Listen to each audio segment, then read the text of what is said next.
It is indeed a very, very good evening. Good to see all of you. Yes, Men Only is back. It is 11th May of 2024.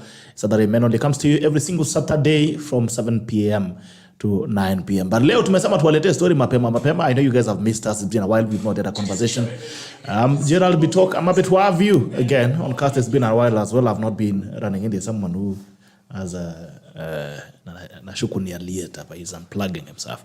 Thank you so much, ladies and gentlemen. Karibu. Men Only is a conversation for men. We get to speak about the things that affect men, money and life, and also the social issues that affect men every single day. So as usual, when you join in, please like. When you like, we get to know that you're watching us. And that you like, please share. When you share, you give someone else an opportunity to watch the broadcast. When you join in, please like. When you like, we get to know that you're watching us. And after you like, please share. When you share, you give someone else an opportunity to watch the broadcast.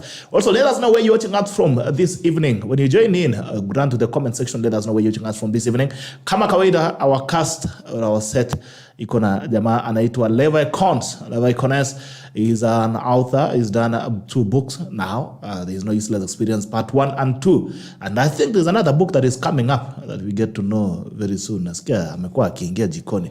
And when you see him disappearing online, he's cooking something. So there's a time he had a sabbatical. So I think he's also busy cooking something.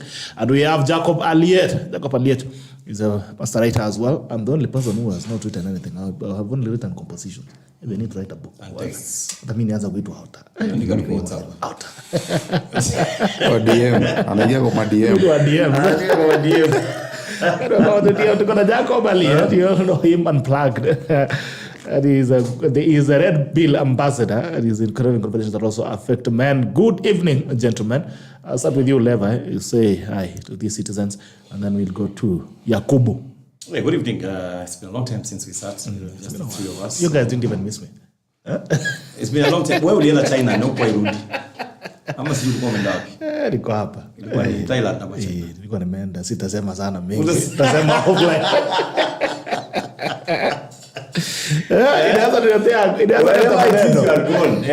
Those Asian countries, some of them are known for some things. Good things. Kabisa. Tutachambua hiyo maneno. We shall revisit. Tutaingilia. We shall revisit. Alirudi na kabia, amekuwa light skin kidogo. Mambo imekuwa live. Mambo inaenda, mambo ni mzuri.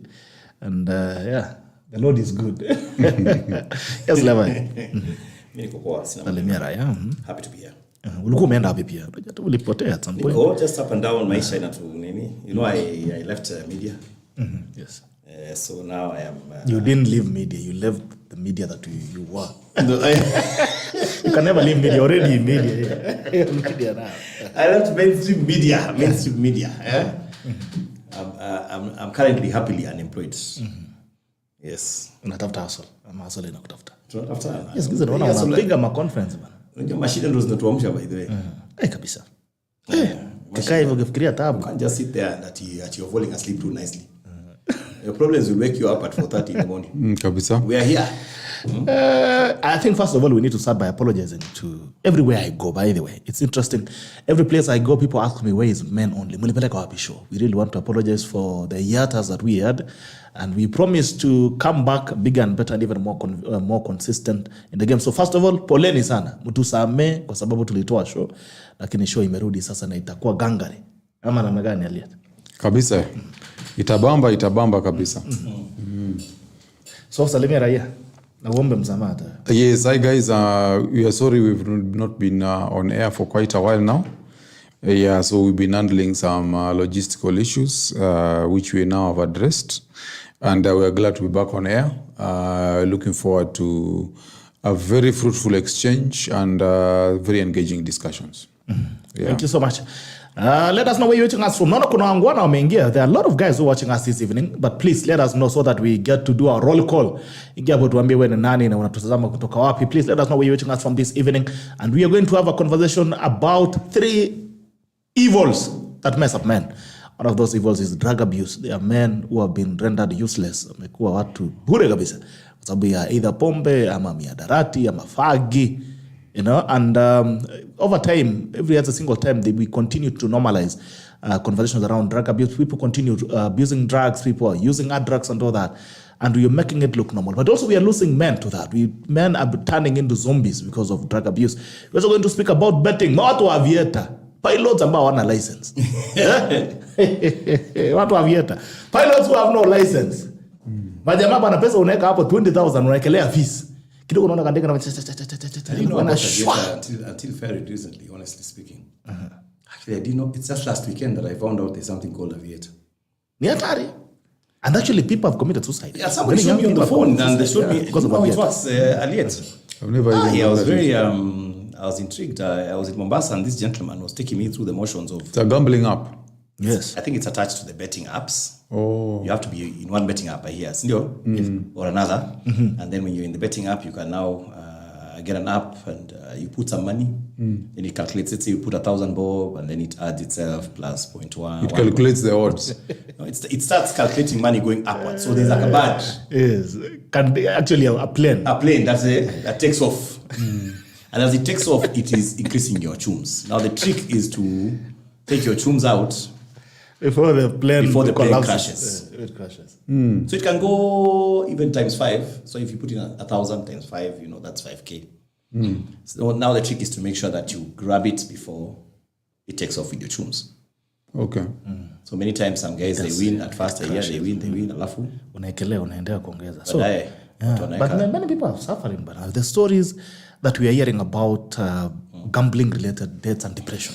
Depression, death, suicide, people are committing, and also people are losing serious money.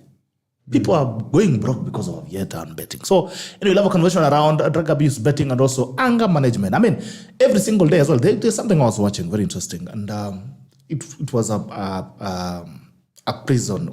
Mtu mwenye ako ndani ya jela anaitwa Convict. No, basically a prisoner. Yeah, prisoner. So this man was saying that 85%, or actually he said 95% of men who are in jail, they're in jail because of women. 95%. Wanaume wote ambao wako jela, 95% are there because of women, one way or the other. Either they killed a woman, alipiga mwanamke, ama alisetiwa up na mwanamke. There's always something. Ama aliiba kwa sababu ya mwanamke. Aliiba kwa sababu ya mwanamke. Juu ya mwanamke. So 95% of men are in jail because of women. And the decisions that they did out of anger or out of emotion at a single time, it's a serious crisis. So also we've seen men who are killing other people because you cannot manage your emotions. So you're also going to speak about anger management. How do you deal with your emotions? How do you deal with your anger so that it does not mess you up? You don't become part of those men who are now wearing uniform ya serikali na kukula bila kulipa. So you'll have those 2 conversations. Alan Kogo, good evening to you. Alan Kogo, good to see you.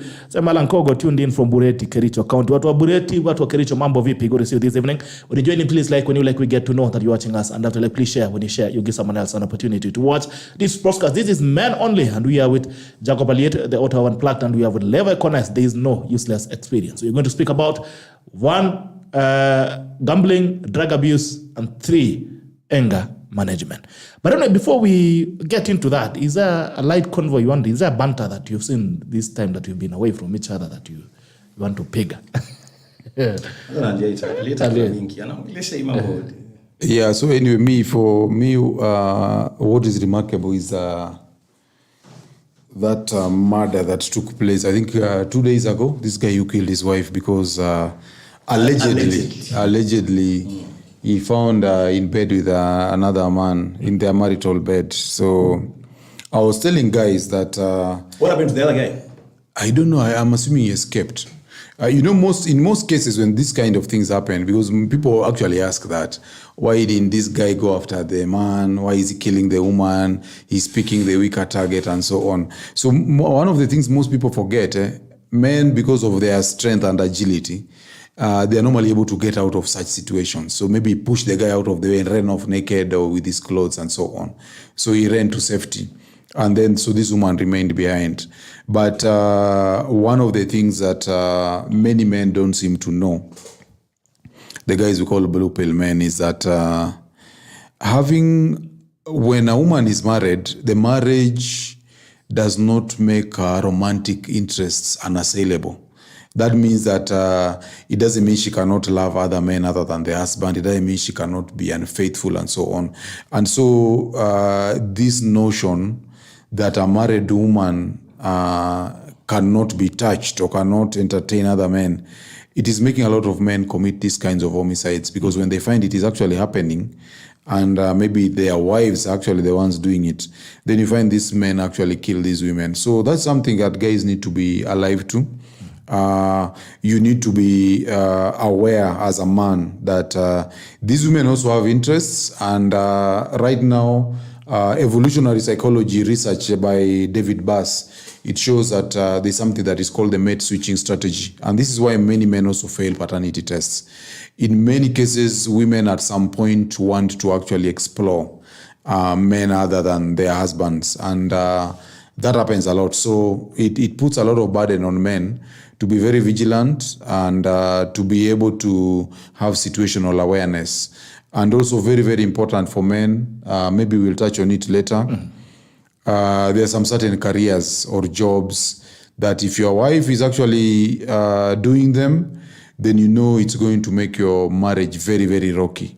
Because women that are engaged in such careers, the kind of exposure they get to other men and things like that, it makes it very difficult for them to be faithful in marriages. So there's a lot of situational awareness and education that actually men need to have, and to realize that resorting to violence actually is not the solution. You just need to be very aware about intersexual dynamics, and you should be fine. And it's good you've mentioned 95% of these men are in jail because of women, directly or indirectly.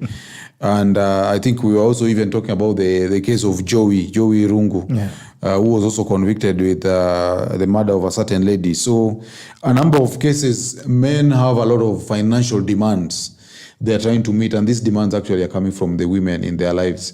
Because in many cases, men can live very basic and simple lives. But once you get a woman in your life, then you find that the pressure increases. And many men resort to doing illegal things just because of these women in their lives. Okay. Yeah. Keep quiet to Matt logging in from Eldoret town. Welcome back, guys. Ready for the cold hard truths. Yes, we say it as it is here. Ikiwa baridi, ikiwa moto tunaileta vile. Mkulzi. Wow, okay, interesting. Now, Melo, I've plugged in from Masai Mara University, Narok County. Thank you. Good to see you. Stephen Gitao. Good to see you, my brother. Stephen Gitao is one of those very consistent followers of Men Only. And I met him during your book launch. I'm good to see you, Steve. Good evening, gentlemen. I'm tuned in from Juja Farm. Karibu sana, salimia watu wa Juja. Patrick Omondi Onyango, watching from Nairobi. It's been a while, bwana. You're glad you are back. Say hello to the panelists. Mmesalimiwa. I think for me what stood out, I want to digress a bit from what Aliet is saying, because we're going to come back to that topic, I think, in a major way. For me, what stood out for me is this issue of flooding. And for me, I think the thing that really struck me is the number of people who still attempt to cross rivers. It's baffling. Especially watu wa boda. Watu wa boda kuna mtu aliwaroga nini? I don't understand. There's even this guy who went first to check. The one in Baringo, tembea, he checked the depth of the water with his feet, and then he went back and got his bike. And then he, and some even in cars, there's a belief that if you're in a car, the heavier it is, it will sink in the water, but you're entering water that's moving, you don't know, and undercurrents are faster than the ones on top, and you don't know what has been carried as debris under.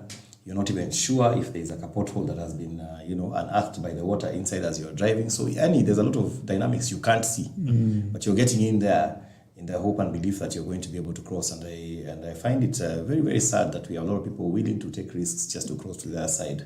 Maybe because their home is there and they're seeing where will I sleep tonight or something. There's a lot of pressure for that to happen. And hopefully the floods are over. But I also think that, Gerald, as you went to plant trees and we said, let's plant trees, I think another thing we lost there was we should have unblocked drainages. That public holiday. We should have used it also to just mobilize guys to unblock drainage. Because one of the biggest reasons why we're having a lot of flooding, for example, is because of the amount of litter we have put in our drainage systems. That has caused some of those waters to rise up when they have risen up. Some of the roads we have over here, ukiangalia tu need drainage too. And if we get some of these drainage issues out, we will not have some floods in some places. We are talking too much about infrastructure and bridges, but we're not talking about our own cleanliness. And Rwanda does it. We should start having something like every Saturday or something like that. So maybe we combined the tree planting with generally an environmentalist. Some kind of, you plant trees na unafanya usafi pia. Yeah. But then also the question begs also, Levi, even as you mentioned that, because most of these drainages are blocked by citizens, people. You throw in plastics, you throw in, I mean, it's crazy. Even in estates and apartments, you find people who are even flashing hard materials down the drain, causing even problems in houses because of the drainage dynamic. So even as we speak about government taking responsibility and doing things for citizens, how responsible are we as citizens? No, I'm talking about citizens. Here, I'm not even talking about government now. Government should just make the call that we need to come together. You are maraya, bro. Aye. Maraya lazima wafosiwe. Unajua sisi tunaelewa tu rules. You know, people live here, they go to other countries and they follow those rules. Have you seen how Kenyans are behaving in Dubai and they throw anything there? Tujashikisha watu adabu. Tukianza kupunish watu hapa for littering seriously. So we want to call to all Kenyans that people will they'll step up. That's another thing. You know, also nature is coming to punish us. Most of the properties that you see have been marooned, properties in riparian lands. You know, proper land that was naturally not supposed to be used for building. But people have even grabbed land. Wanajenga manyumba huko. So when nature also comes to fight back and the waterways and the roots finds its way and it finds you on the way, bas, inakuramba pia. So Wakenya pia tukuwa responsible, ensure that you litter properly, you keep your litter away. And also, if you want to dump plastics and other materials, you need to do it in a proper way that does not compromise the ecosystem, also the safety of other people.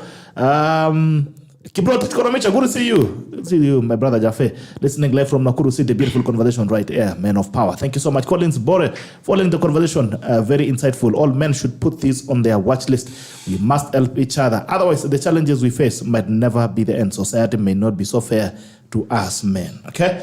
John Joroge, I'm glad to have this forum back. Looking forward to today's conversation, especially now that we have a lot of feminine platforms. Asante sana.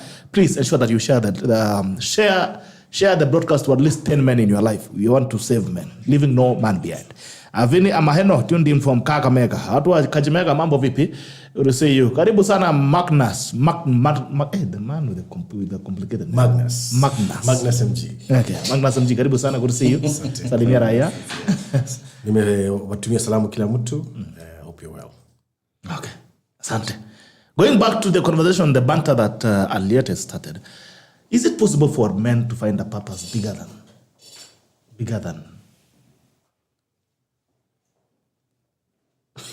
the women? You wanted to say pussy? Just say it, man. Just say it.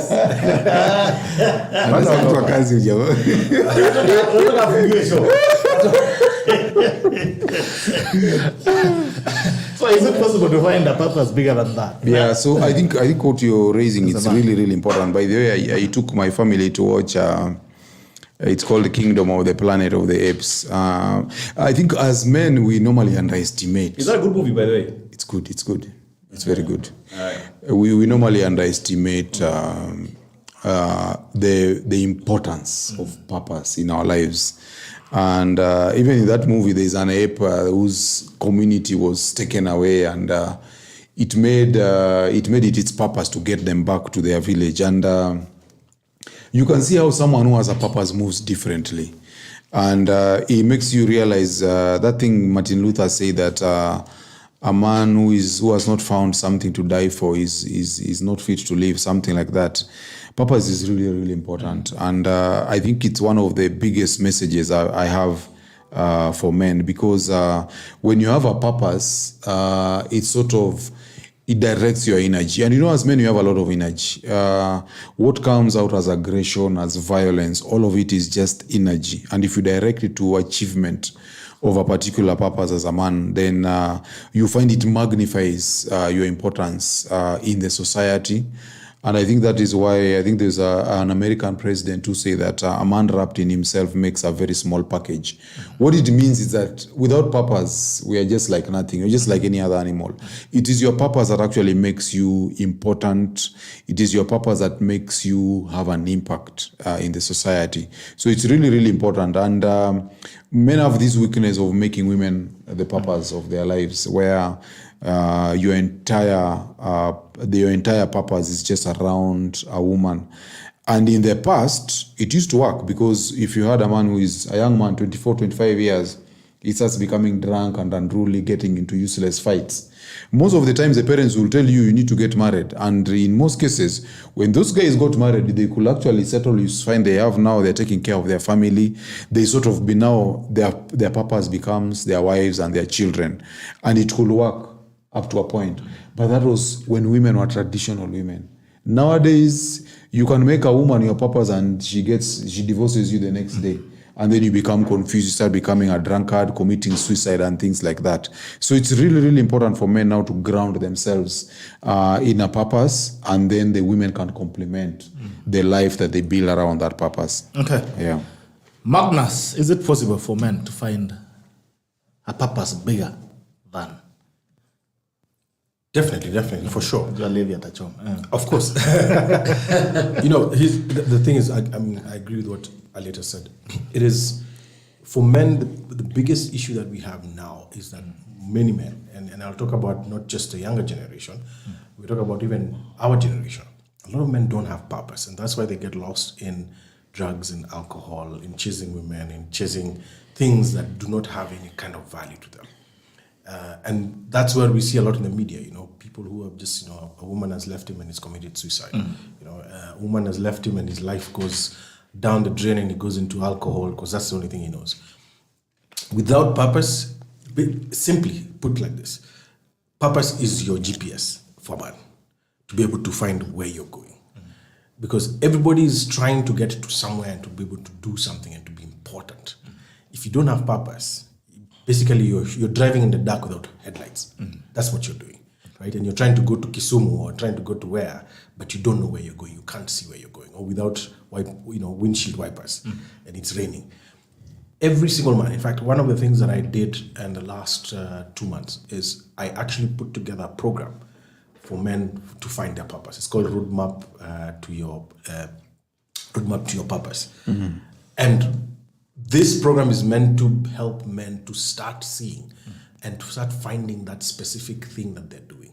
It doesn't point you specifically to a specific purpose. It gives you pointers. It's simply put, it's like roadmaps. It's when you go for the safari rally and you have those checkpoints. It's actually to be able to give you checkpoints to get to where you're going. And without that, I realized, in fact, I did just a quick test, and I tested this thing, and I found so many people who are interested in just understanding, how do I get to know my purpose? So many people don't know. I found my purpose, I think, in 2011. I figured it out, of course, after a lot of trial and tests and everything. And that's why today, you guys will call me here. I was somewhere, and I was quite far. But I said, I'm going to come, kuchelewa, because this is also part of what I'm doing. It's part of the purpose. And it doesn't matter where I am. As long as I've committed, I'd rather be late than not show up. That's the end of the story. Levi Kones, is it possible to find a purpose bigger than? Bigger than yourself. It's possible.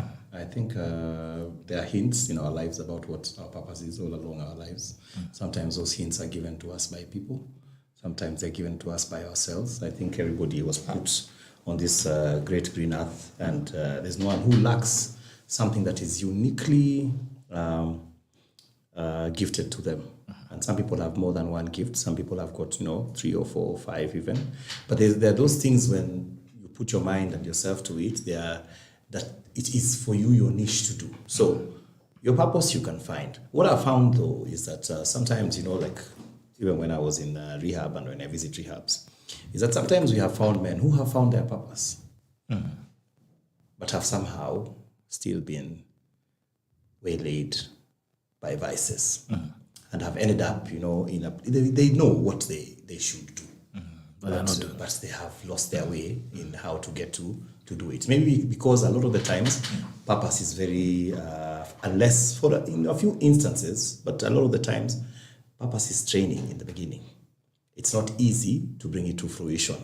You can be hacking something for a long time and you're not seeing results. And you might think that's not your purpose and walk away, and then your purpose may be coming after a while. I heard something Manu Chandaria said, and he said, one of the greatest tragedies of this generation is that people work so hard and then leave something before the day of windfall comes. Because it says, as sure as the sun rises, the day of windfall is coming. And you better be there for that day of windfall. I mean, ask Aliet how many books he wrote before one hit.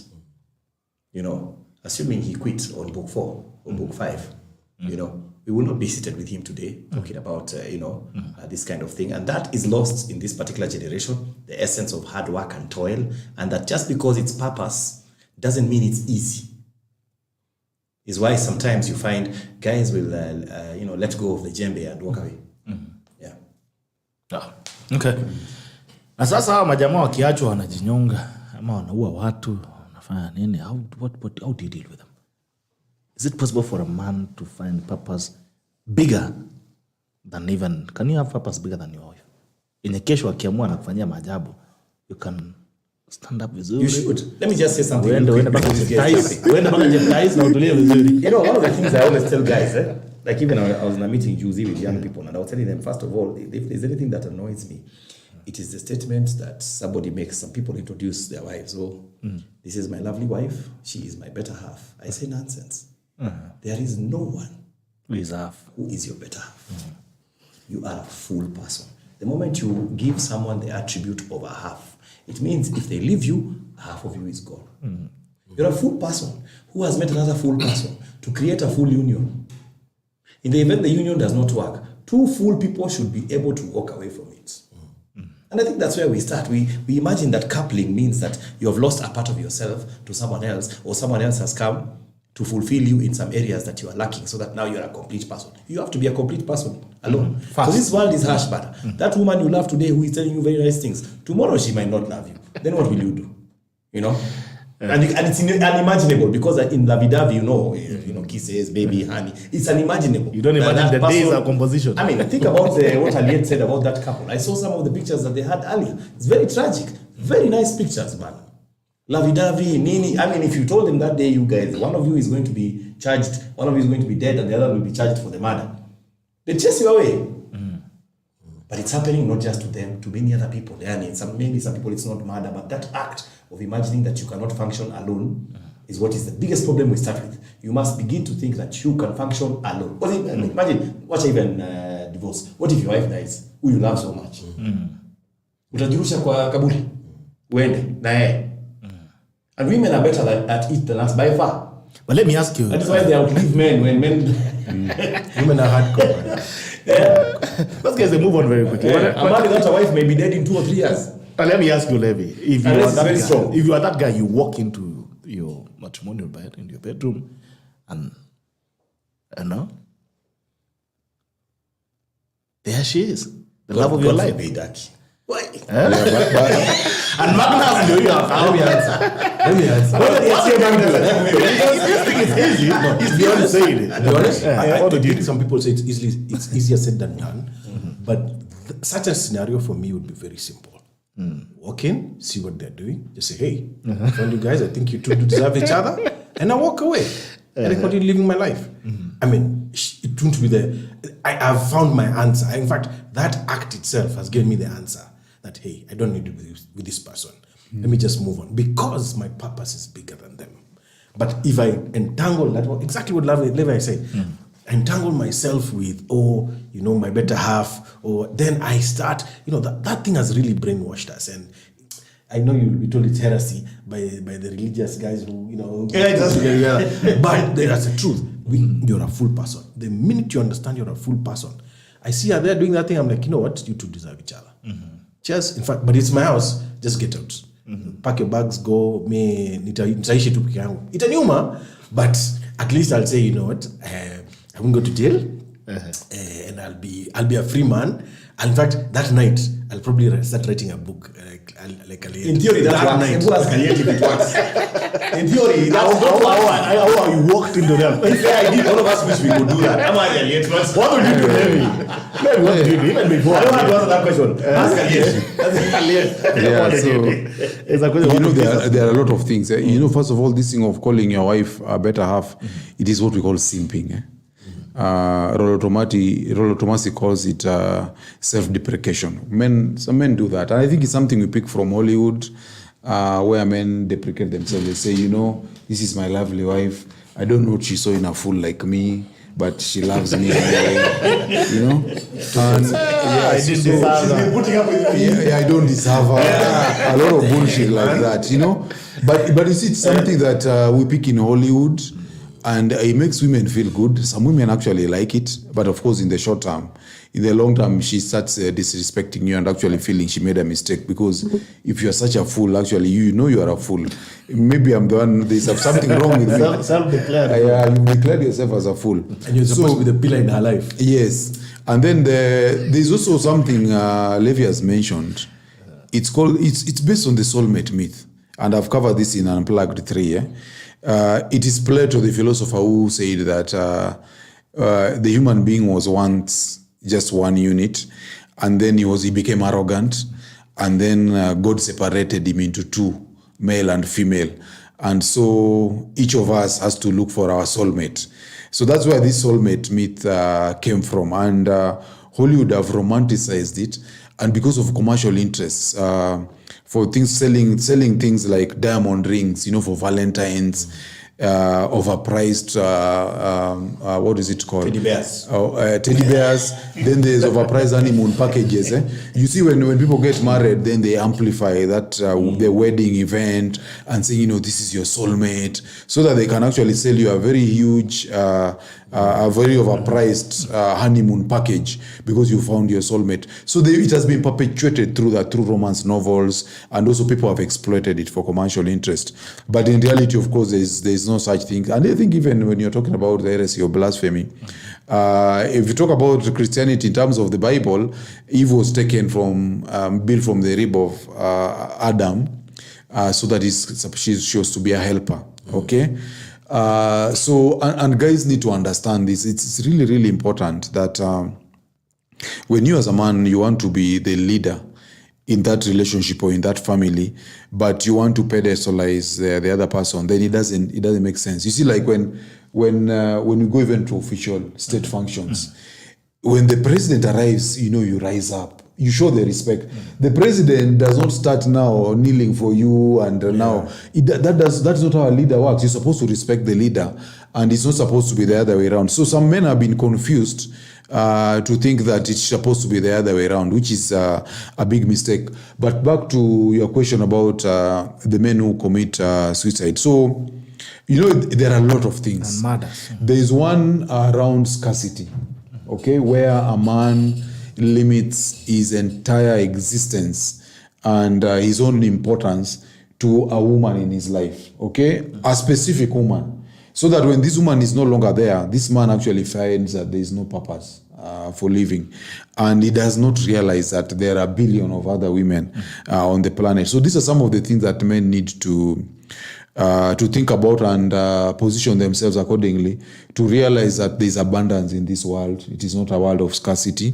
There is no need to kill yourself or to kill another person because of a choice that they have actually made. People are free. Women are free. They are adults and they are free to make their choices. So if this woman chooses to use her organ in another way, you thought you had monopoly, Because the thing is, you feel you have monopoly on that access, and she gives it to somebody. And this is why we normally teach guys that women are the gatekeepers to sex. It's women who choose who to sleep with. So you have to accept that as a man. Whether she's married or not, that is her choice. If she chooses to sleep with another man, you have to be alive to that. And then, historically, guys need to remember that when women enter the workplace, the idea of affairs really started, and infidelity shot up because now women were able to interact with the men other than their husbands, who traditionally they were interacting with at home. So this came, and nowadays people talk about the office husbands, and then many women have men in the friend zone, and social media has now put this thing on steroids because now they have men in their DMs. They're able to access all the people they were with in campus, people who had unfinished business with them, whether it is in high school or primary school. Nowadays, people can be able to access all those people. So men need to be alive to such cases. Don't be so idealistic, thinking that you are the only man your wife can see or the only man who can access your wife. So we really need to situate ourselves as men to the reality, the current reality, so that we don't have this situation that I normally tell guys, like when I go jogging in the morning, a lot of accidents you find, because if you pass through our major roads at 6:35 a.m. in the morning, you see a lot of vehicles in the ditches, accidents that have taken place. Many of those guys are drunk, of course, and normally they are drunk because of marital or relationship issues. Because what they are finding in the relationships is not congruent with what they have always believed. Yeah, so guys need to really position themselves so that they can navigate these situations. What did you do? Myself, Walked in? I think as Magnus has put it, yeah, and men need to prepare themselves for such eventualities. You are not supposed At to. the back of your mind. Yeah, at the back of your mind, realize that your wife or your girlfriend is a human being and she's a female. So you need to understand female nature. You need to understand female nature. You need to understand what is it that drives desire, what is it that drives attraction. How have women evolved for survival? So men need to understand this. Don't go into romantic notions that you pick from Hollywood, that now if she tells you she loves you, you're the one who is going to be the only person. Yeah. I think there are two reasons why people find themselves in that situation where they snap and they go crazy. The first one is assumption, in my opinion. There's an assumption by many guys that they cannot be cheated on. A terrible assumption. Even me, I used to have that assumption. And one day it was debunked. I think I've ever told you guys that story about how I ended up in Fungoe with a friend of mine. Debunked brutally. No, we were going to bust this chick who was cheating on me. Hujatuambia hiyo, lazima utuambie. Lazima utuambie So there was this madam I was dating, and word on the ground was that there was another guy, and the evidence was there. Duru za kuaminika. This chick used to live with me. Lakini alikuwa akienda Nairobi sasa for meetings. She used to go to an NGO nini. She used to carry all the nice. I noticed because one, when she left another day, nilikuwa nafanya tu usafi kwa nyumba, nika realize she had carried all the nice lingerie. Alikuwa amewacha all the hata wewe uvaliwani. Hii ni kali. Unavaliwanga all the grandma peas na kila kitu zilikuwa zimemaki. Mathong. Ilikuwa hapo ready. Zilikuwa zimeenda. Haya, magwanda za simu, hataki nione simu, anakala simu akiweka kando sijui. I mean, I had the signs that something was going on. But I think in my stupid belief, I never imagined that it's possible that she could be cheating on me. So I came to investigate Nairobi. I had heard about another guy in Fungoe. I've never forgotten Fungoe Estate for that. In Fungoe Estate. So I came here, another friend of mine. There's always a bad friend who... So every time you see a key, you get impressed. It's going down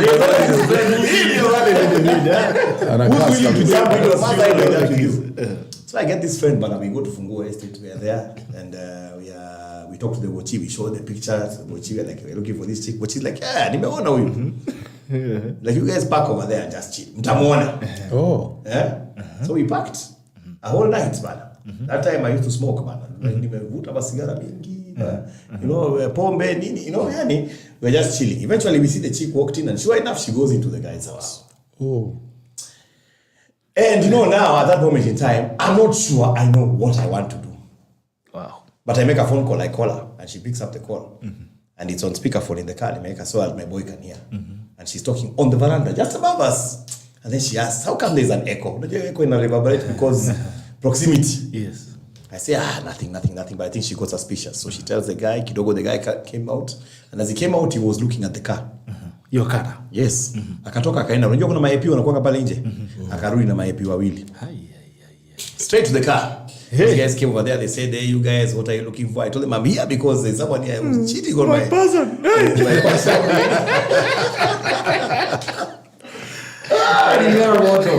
Hiyo hujatuambia bana.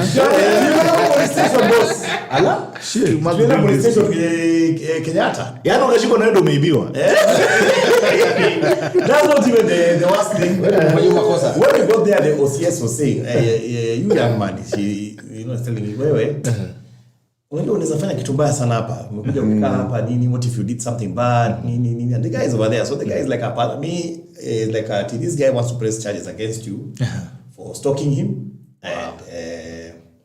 and chilling with an sort of some premeditated attempt. Premeditated crime. Yes. So the guy said he is willing to drop the case, but He wants me to write an apology letter. Anakupojolea bana. Boss kabisa. Niliandika apology letter. Sasa hiyo mtu wako wapi? Mtu wako kwa nyumba. Anafanywa jamaa amemwacha huko yuko hapo. Okay, at least akuona hiyo. So the guy was not even discussing that he has. And the next day, this mama showed up and convinced me that guy was not her guy. Now we went on with that relationship for another 4 months. So I mean, you know what? So you have seen. Anyway, we've seen. We normally say what we have seen and fallen short of the glory. We have seen. We have all seen. I remember ukaandika dear son. I'm sorry for story. You apologies. What if you guys can tell you this, that people know what to do. Okay, We can record. How do you sign off? Best record. So I was giving you 2 points. Point number 1 is assumption like me that cannot happen. Yeah? Point number 2 is ignoring the red flags. The only way you end up shocked with your mama in the bedroom with another guy is because of one of those 2 reasons. Either you have reached a point where you have assumed that you are the big kahuna, the king of the jungle, King Kong mwenyewe, nothing can ever touch you and your mama, or you have ignored every red flag until that point. Because that's not a shocker. I can guarantee you. The act, mpaka kwa bedroom yako, You always see it coming. Yeah, that's not a shocker. The red flags are red flags. They were there. You just passed through them blazing. Alafu sasa umejam because oh my goodness, it really is happening. So now you want to do something about it. And if guys can see the red flags, we would never have a situation like that. Lakini pole leo. Na hii maisha imekufanyia maneno. Story yake something. Story yake inanikumbusha about one the time also something like that happened. Okay, it was a chick we had a fling with. And she told me she was going to a party. The usual me was going home. Nikaenda nyumbani. She told me when she was about 3 a.m.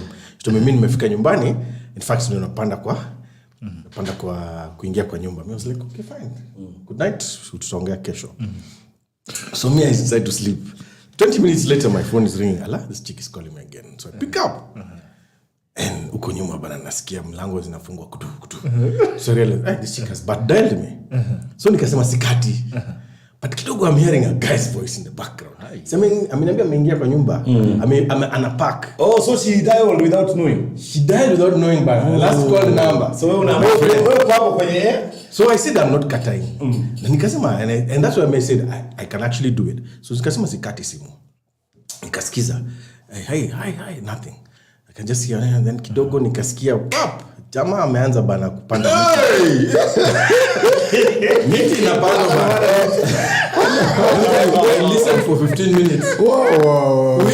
Like I was almost That's a nightmare. That's a nightmare. I finished that 15 minutes nikakata. Mimi ndio nilikata. Nikasema well this is like like 4:30 in the morning. I said Imagine hapa ni wapi? But nisa watu I lingered in the morning the first now nisikiza what if you had some sound tracks you've never had? Alisikia hata aliitwa. Well I swallowed like a man. But I think of course iliniuma bana. But then I said you know what this was one of my chicks so it's okay. The next morning I nikapigia simu niaje ulislala vizuri okay so sawa. Then I told her on the phone, I told her by the way I had everything. She's like what do you mean?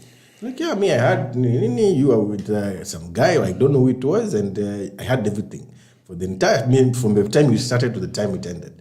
She was like, what do you mean? Akambaka akata simu.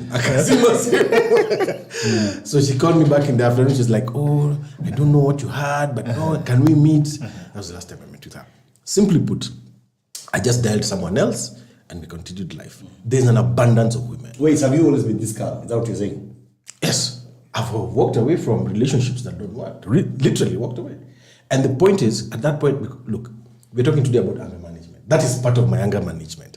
Si ati sijakasirika. Unajua kuna kasirika na kuitoa.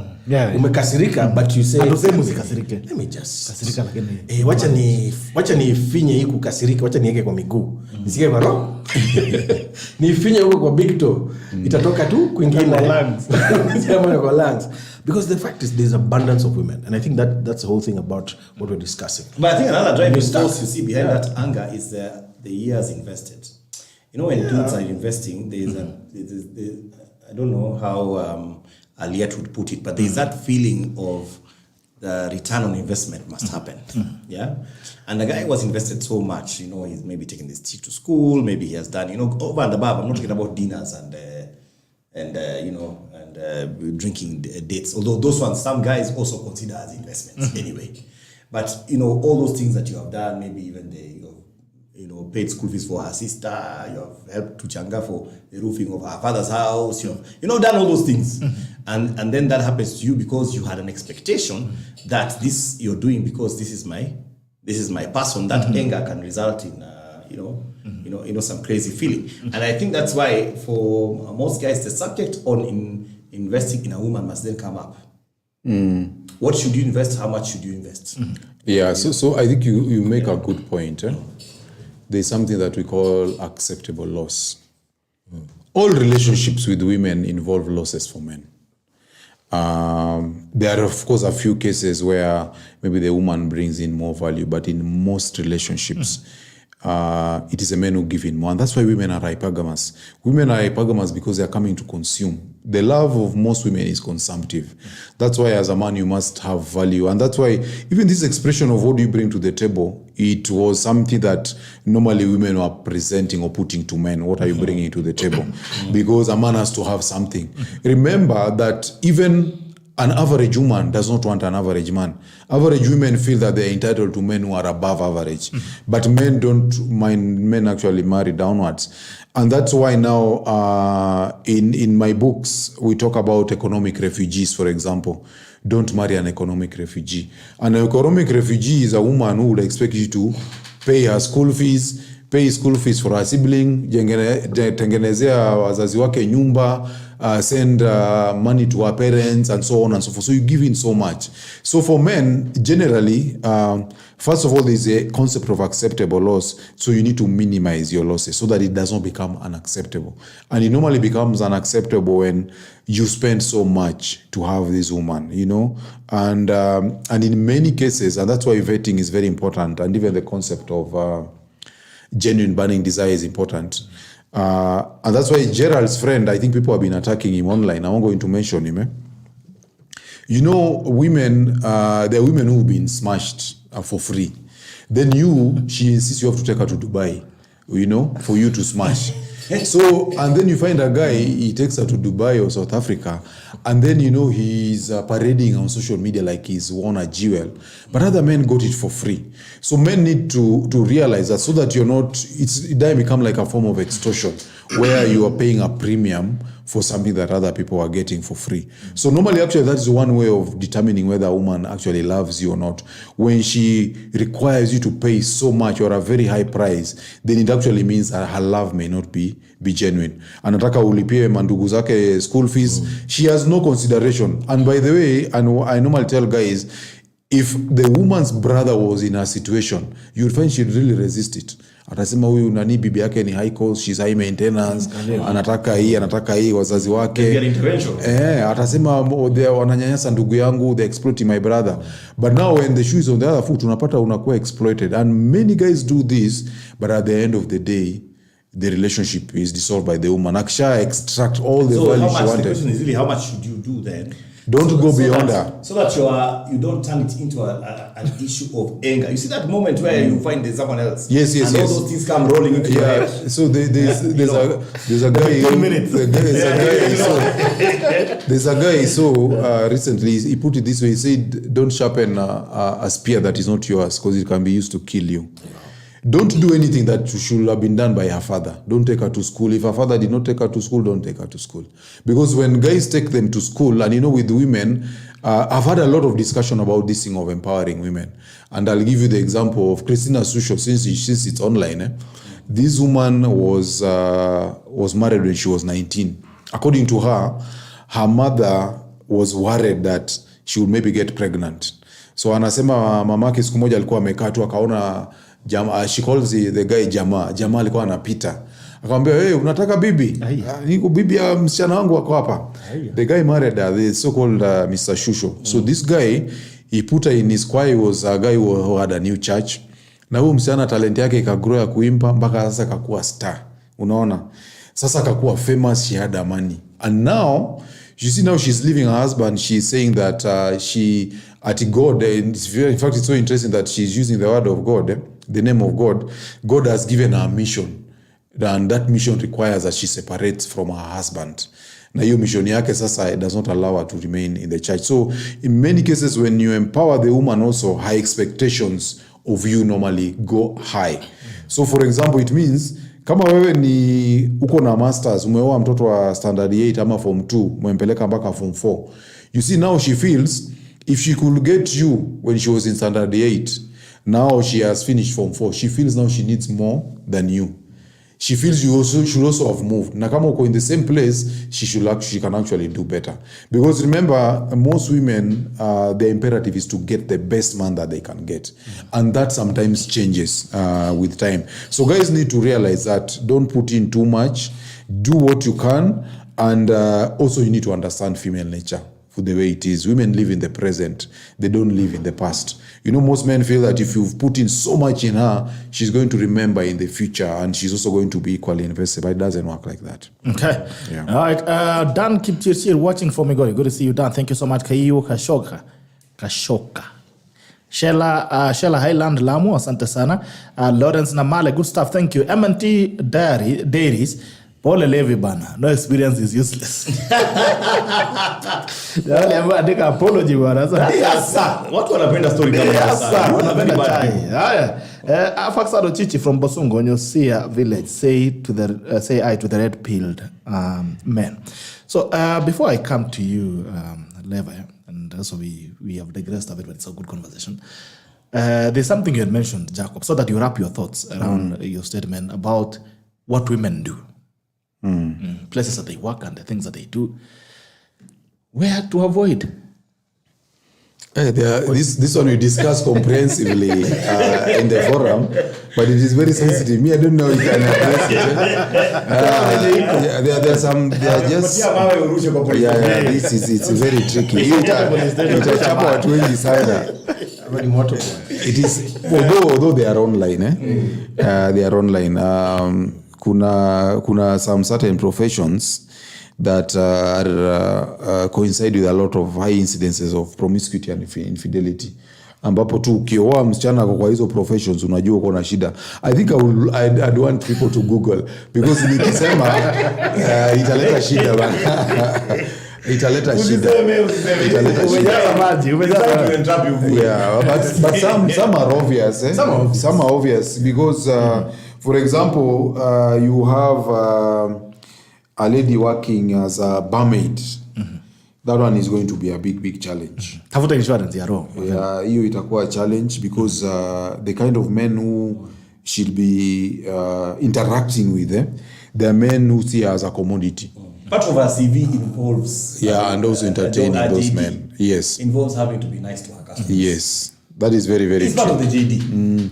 And there was an example someone gave recently about many men are not able to distinguish. And I hope men are listening to this because some men don't know the difference between a woman who is working or who is at work and a woman who is actually nice to them or who likes them. So you find, for example, a guy is in a flight and ameletewa drink. How are you, sir? So would you like to take some orange juice? Hi, sir, this is your orange juice. Please enjoy it. This guy is mwanamke, she's smiling so nicely. I think she likes me. Hey, madam, ebu ita ule madam, nataka namba yake nini, and insist. Maybe it's a big shot, They can't say, no, we cannot, you're not allowed to do that. He creates a big fuss and all that. So there are some of these situations, because of her job, she finds herself to be in a very difficult situations. And sometimes they get offers they cannot say no to. Life-changing offers. Yeah. So it's very tricky. But back to your question, hizo vitu watu wanaweza Google. I don't know if Magnus can mention them. Magnus, do you have the balls? One do you have the balls for the ball? One big one that I know is entertainment and media. That one is like it's like a hot cake. When it's, if you have your spouse in that industry, my friend. Or if she's an Instagram model, that one She's is an gone. Instagram model. That one is gone. She's very busy TikToking and gyrating on screen, my friend. Start looking for another plan. Because some of those professions, for sure, I mean, we know them even as men. In fact, some things we innately know them. We can even see, we can say, that profession is not good for that woman. We innately know them. We might not even talk about it openly, like this the way we are, but we definitely know. In fact, that's why, for example, if you would see, I'll give you an example. If you'd see your young 18-year-old, 19-year-old daughter, for example, getting onto a TikTok and she's doing some funny dances, the first thing you tell her, hey, come here. What are you doing? What is this you're doing? You know, you try and change our course. Like, yes, you can still do. Yeah, I know you are like dancing, but can you, dress a bit more appropriately? Stop showing us more skin on that TikTok. You know, you would now start molding her differently to start, doing it better because you already know innately this is attracting men without no one even needs to tell you. In fact, even if you, for example, her grandpa sees, first thing he calls you will tell you, my friend. Because he knows immediately there what's the stakes are very high. So entertainment media is one of those industries that is such a spicy one. And usually we are never wrong about those things. And I'll always tell men, if your wife is in that, there are two things that will happen. You could either just avoid it, just avoid the red flags, cover your eyes and say, hey, let's move on. Or, just wait for the train wreck. The train wreck is coming. Yeah, I think also just even besides the careers, and this is something men must know. If you have a girlfriend or a wife, she's posting thirst traps. I was coming there. I was about to say, I felt like nowadays it's not narrowed down to a careers. To a career. It's just about how she's carrying out. Yesterday I asked Aliet, there's a bunch of friends of ours. They said, this madam, mbona anapost hizi vitu zake na very salacious dress. You remember we were talking about that thing? You've got, and it's every career now. You've got, you remember the policewoman who went to the US? Yes. There's that one. There was the lady in the SDA church. Yeah? You remember that one was trending also? With the tight skirt and the... and that's a church. And, there was, you have those school teachers who are teaching boys' schools who are on the chalkboard, but dressing very, very salaciously for the students. Yeah. Those kind of things. I mean, it's now in every profession. You've got lawyers inside the courtroom. And some of them, the way they are, and they will tell us, don't talk about our dressing. We are objectifying us. We are objectifying the women. But the truth of the matter is, even the women who wear the way they wear, know that they wear to entice men. It's just a fact. But they say they don't dress for us. They say that. But there's a dressing that's dressing to entice. There's a dressing you can see this madam looks very smart. Yes. And you don't necessarily think you want to undress her. And there's the one that leaves very little to the imagination.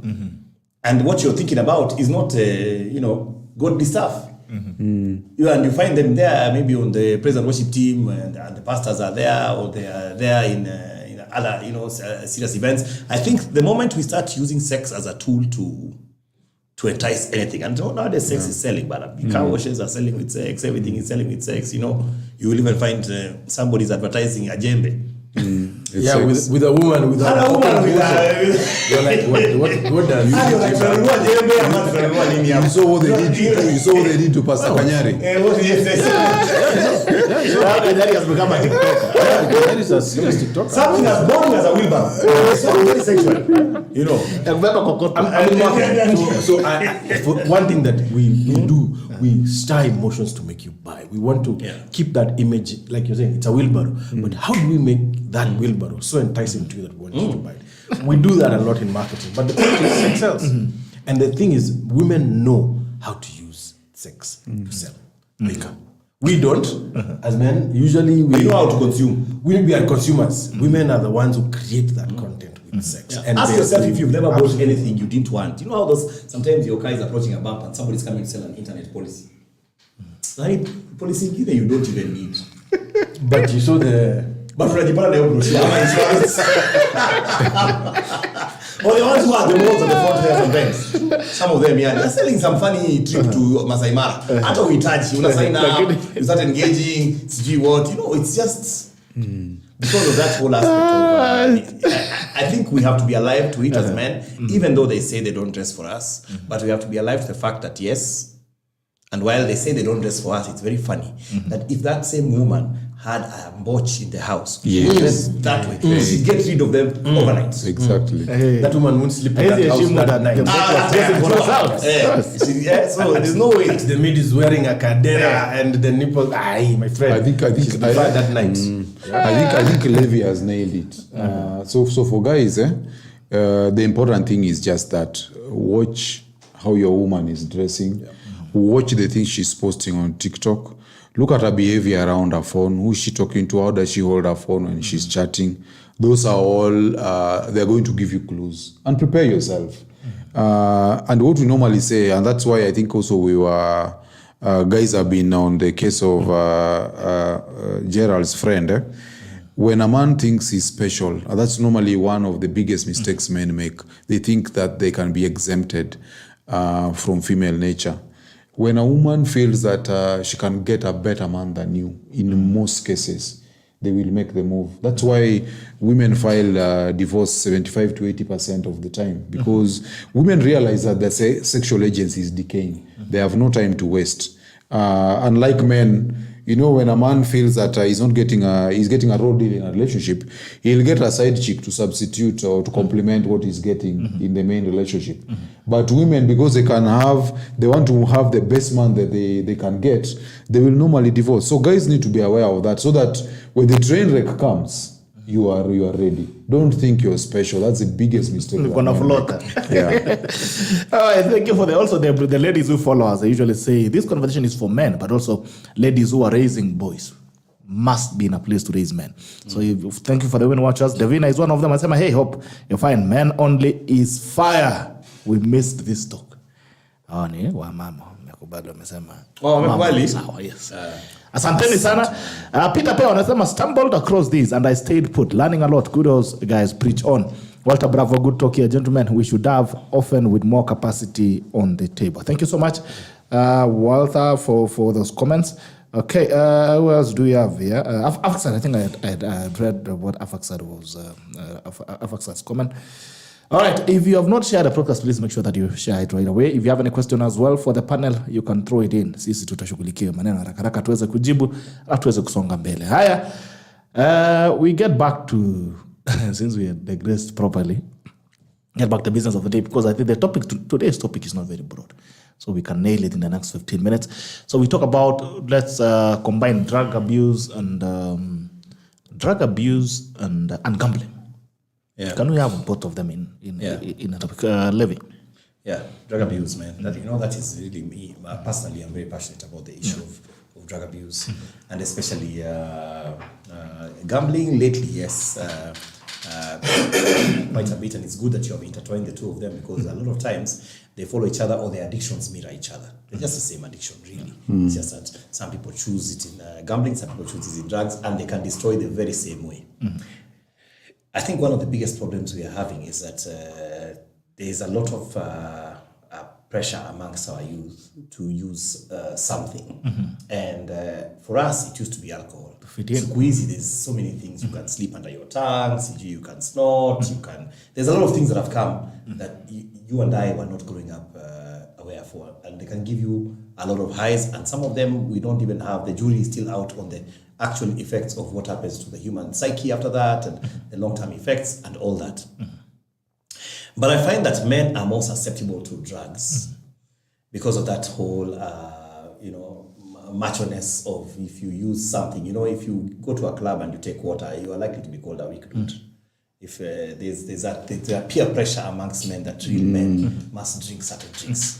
You remember those days, there used to be this cigarette called Marlboro. And the guy of Marlboro used to be a very serious fellow with a cowboy hat and a horse and what, he was he wanted to be that guy. Cool, You want to be you remember that movie, The Renegade? Renegade used to be, and the Renegade was a smoker banner. He was and you'd want to be like that guy. And that has not left us in terms of how we get into the problem for many guys. But what also compounds it is the inability to see the red flags when you start going down. And I wish most guys could be able to do a cost-benefit analysis, because the distance between you starting a drug addiction and you become a full-blown addict is very short. And usually it goes through one particular place called functional addict. Functional addict is a kind of person who's having their drug of choice and can still work.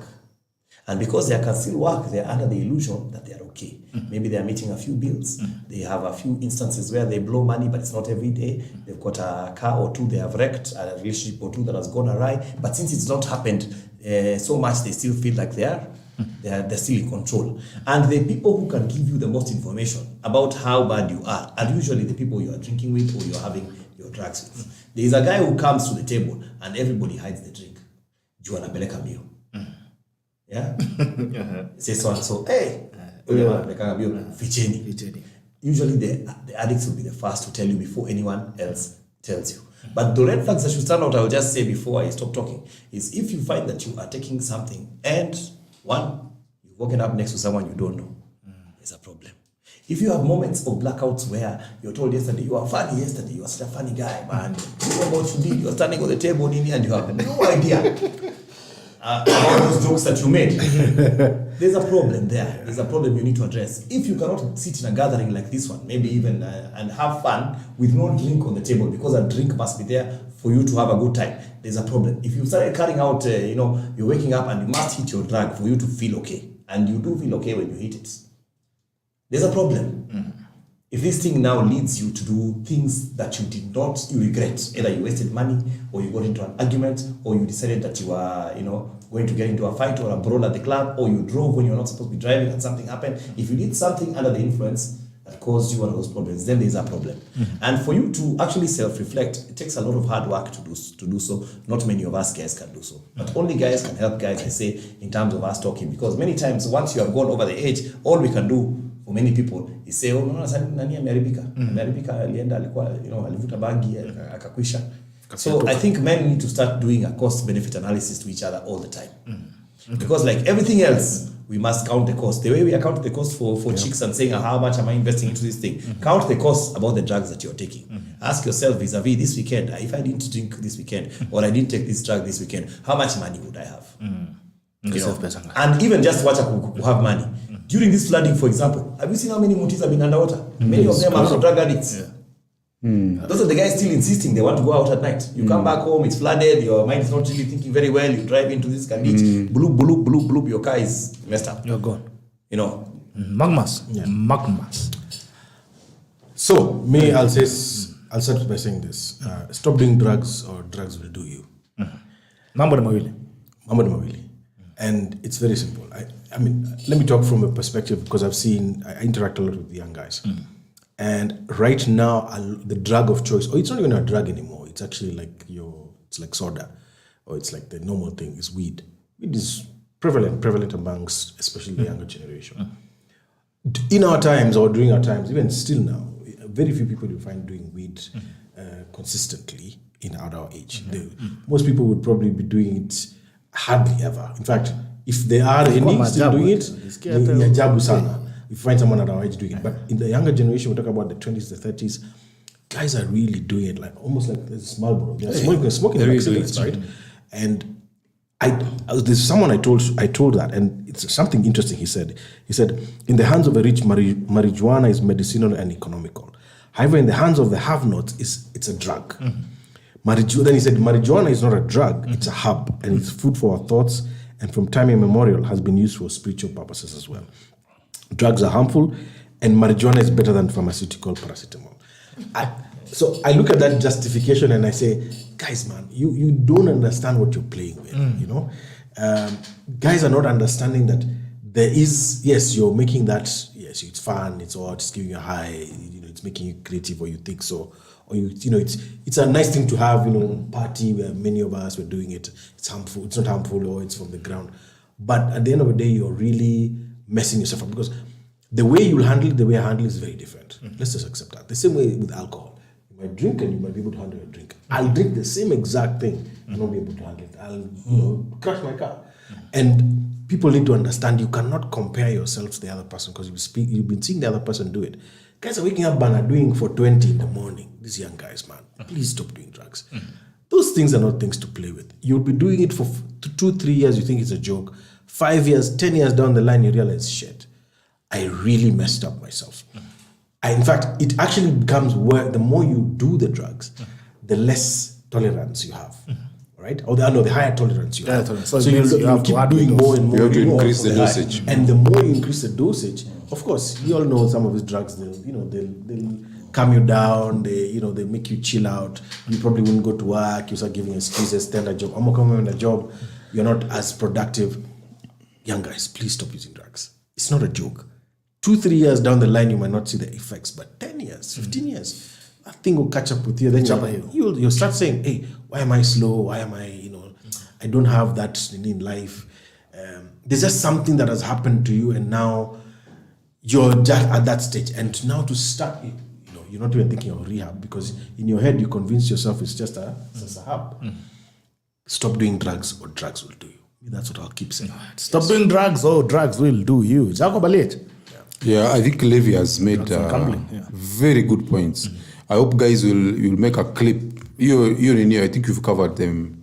Very, very good points. I have friends who I know who are okay, but if you hang around with them like for 2-3 hours, they want a shot. They have to take something. So, and I think a number of guys are dealing with anxiety disorders. They don't know how to just relax and have fun without having alcohol in them. And I've seen in most cases it also bleeds into their relationships. They have strains in their marriages. And a number of times when the guy actually wants a shot, it is actually because there is something that is bothering him that he cannot confront. So when he takes this shot, it calms him down. And that fight or flight feeling that he was having because of the problem, it now goes down because of what he has taken. And so this kind of things tends to build up. In fact, if you look at, just to build up on what Gerald said earlier, those 95% of guys who are in jail because of women, a number of them also, whatever they did when they were drunk. That again is something that happens. Yep. Most of those guys, they were high, they were intoxicated somehow because it gives you that fake courage. It makes your judgment poor. You're going to become, even the guys who commit suicide, most of those guys do it when they're drunk. They're not sober. So guys need to realize that using drugs actually makes you susceptible to so many things. And it endangers your life. It's not just that it's going to reduce your productivity. It actually endangers your life because even in terms of the accidents guys are having on the roads and so on, many of those guys, it's drunk driving. So guys need to realize this, and the sooner you do it, the better. I know of young guys who have become useless in their early 20s. They can't go to school just because they're addicted to bangi or whatever. Wanapatia wazazi kazi ngumu sana. And we also have cases of people who are borderline, whether it's bipolar or whatever. Many of those guys, you take bang and it goes full blown and your life is no longer going to be the same again. So sometimes you're better off just don't touch it at all, don't experiment, because you actually don't know what condition you have that can be exacerbated by the drug that you're going to take. Yeah, and there's a and if you actually want to know, there's a secret in. If you look at some of the costs of returning something to normal, let's say you had a vehicle and it had an engine knock, and you need a new engine. The cost of that engine will tell you the value of that vehicle, right? Mm-hmm. People should ask themselves, what are the costs of rehab? Rehab is crazy. The costs are out of the roof. They are unapproachable for the ordinary orange. Yeah, true. It's the cost of returning into sobriety is so high that it should tell you the costs and the value of what you lose when you are in in the drugs and and the alcoholism. It's so difficult to make the U-turn to come back. And sometimes we say, and I wish that we would start programs. Sometimes I look even at NACADA, for example, and some of these government entities, and I wonder, why can't they start a program in high school? Seriously, before we get anywhere, because all of us dealing at source, because we tried our first path at 14, at 15. It's the first peer pressure, and we should be talking about those things. Even the first alcohol you had in high school, because we are busy trying to change the river downstream. And it's too late, man. It's already past the banks. It's flowing in very many different directions. We should be trying Ukuju and showing guys even the effects of how drugs and alcoholism could be. 2 days ago, I saw the British American tobacco making a big case about why they don't want pictures of guys with mouth sores and cancers and cancers on cigarettes. They want them gone.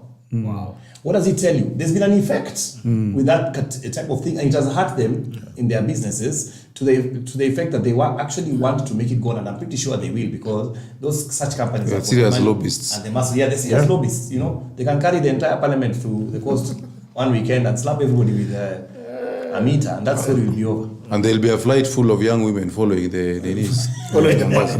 Following the honorable members. Honorable members. All right, there's a question here from Adam. Adam is asking anything about godly masculinity. I don't know what he meant with that. Sorry? Maybe anything about godly masculinity. Maybe he's trying to ask that can you be... because most of the time, where this gospel of lie low and obey is taught is majorly in church. So maybe his meaning, is it possible to be masculine, to be red-pilled, and still be in the spheres of the man sitting above? You see, I'd like to take that. Today I was watching a lady on Lynn Ngugi's show talking about her past and saying that, God forgives. His grace is new. Yeah, and He forgives everything, and God does not judge, that this sin is bigger than the other one, and so on. And then, women have always wanted to have this absolution from the torrid pasts. But you see, the God of the Bible is the one that has the judgment day coming. If this God forgave everything, there will be no judgment day. So I think people really distort even Christianity. And this is something that I'm seeing in the present church. But back to your question, the Abrahamic God is actually an alpha God. And he's a God. I was going to say that. Yeah, he's a very alpha. There's a book called The Alpha God by Hector Garcia. I've actually just finished reading it. He's not a last Democrat. week. Yeah. Great book. Yeah, it's a great book, and I encourage guys to read it. It's called The Alpha God by Hector Garcia. If you look at the God of the Bible, he draws boundaries. He tells Adam and Eve, don't eat from that tree. When they ate, he punishes them. He does not negotiate. He does not play around. And even when you look at even the story of David and Bathsheba, Uriah's wife, when David did that transgression, he killed the child that came from that union. So I think what we have currently, there's a lot of distortion about the message that is in the Bible, about the level of tolerance and forgiveness, and people use the word grace to sort of get a free pass for very bad behavior that people are having. And nowadays, we normally say that the church is the biggest symposium because particularly women have this habit of running around and having very wrong priorities. And when they've hit the wall, they go to the church who will give them a clean slate and treat them like virgins. And a white dress. And we have a lot of men right now who are going through difficult marriages. And they tell you, I met this woman in church. So my hope is that at some point we are going to have a rapprochement with people from the church and have a very candid discussion about in relationships and intersexual dynamics. Because, the unfortunate thing is that right now, the demographic of women is very strong in the church. In terms of ile sadaka women bring to church, it's a lot. And the people of the church, the pastors and the bishops and so on, they have their back against the wall. They don't want to alienate this constituency of women. So in the process, they are pandering to them. If you look at most churches where the message you get from the pulpit is normally about men stepping up. Men are told you need to step up, be a man, You even have this Man Enough program in the Anglican and Catholic churches. But what about the women? What are you stepping up to? You're stepping up to people who have a high notch count, people who cannot be faithful, people who cannot respect you, and so on and so forth. So this message needs to be made in an even-handed kind of manner. But guys need to remember that the God of the Bible is an alpha God. That's why even his son is born by a virgin, because he values paternity, because he values purity. Nowadays, women don't value purity, they don't value any of those things. In fact, when you challenge them, they tell you this is not 1482 anymore. This is 2024. Actually, yeah. Sorry. We'll go in fast. Okay. I was just going to add and say something. Usually when I see such a question, it tells me that we are dealing with an issue after the fact. One of the biggest problems we have as guys is we don't set the rules of the game at the beginning. We wait too late and then try to set them when the ball is already rolling. And there's no way that's going to happen. If you are going to be a guy and these are your positions on matters, set them. If the woman walks, let her walk. Set them at the beginning. Because if you can set them at the beginning, guess what? You will maintain them in that particular marriage. If you are looking to be Mr. Goody Two Shoes, to get the woman to like you, to what, you're bending over backwards, you're the one who is running at akiangusha kalamu, you're bending, oh, pole pole madam, take this thing, you're carrying handbags, you're doing all those things, and then now you want to turn around and say, you don't want to do that, it's not going to happen.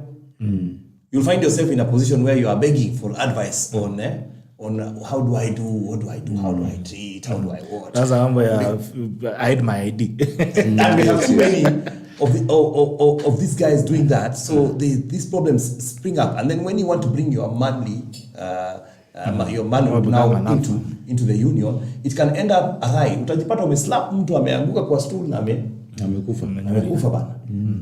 Now you're dealing with a manslaughter case. You had so many guys like that because you are trying to assert yourself. How many guys have told a woman, we are not two men in this home? How many? So many. Why has it come to that? Because boundaries were never set.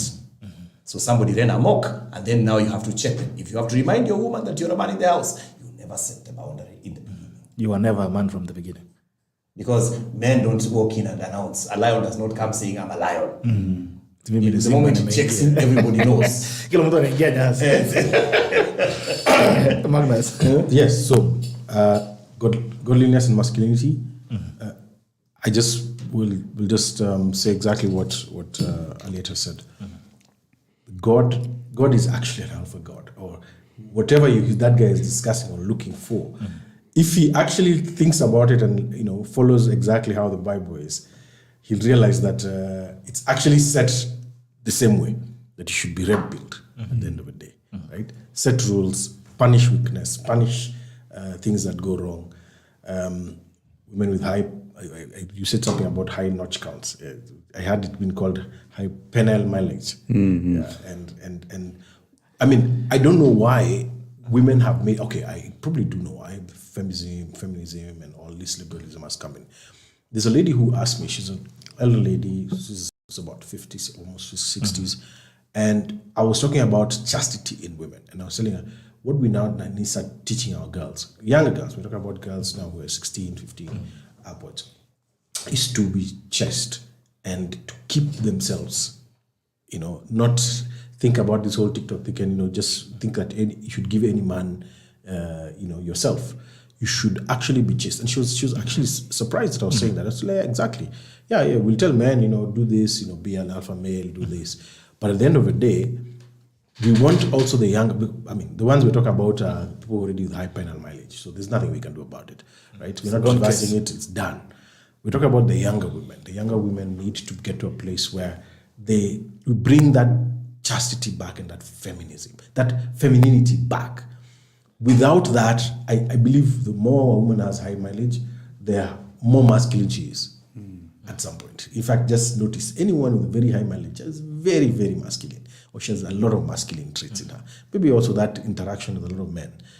The more she's chaste, she has a lot of femininity in her. And there's something you can just feel. In fact, you can just look at a woman and say, hey, that woman is very feminine. There's just something, as long as it's not pretending, it's not an you can actually tell. So for this guy, once, yes, godliness, masculinity, please go ahead. Yes, it is there.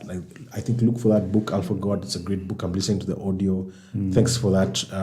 Plugged. It's a beautiful book. I think you'll be able to understand a bit more. I don't know if it'll rub him the wrong way, but yeah. We are not yet. No, I think We are not yet the baby men. Personally, I think you should read everything, even the things that rub you the wrong way. Yes.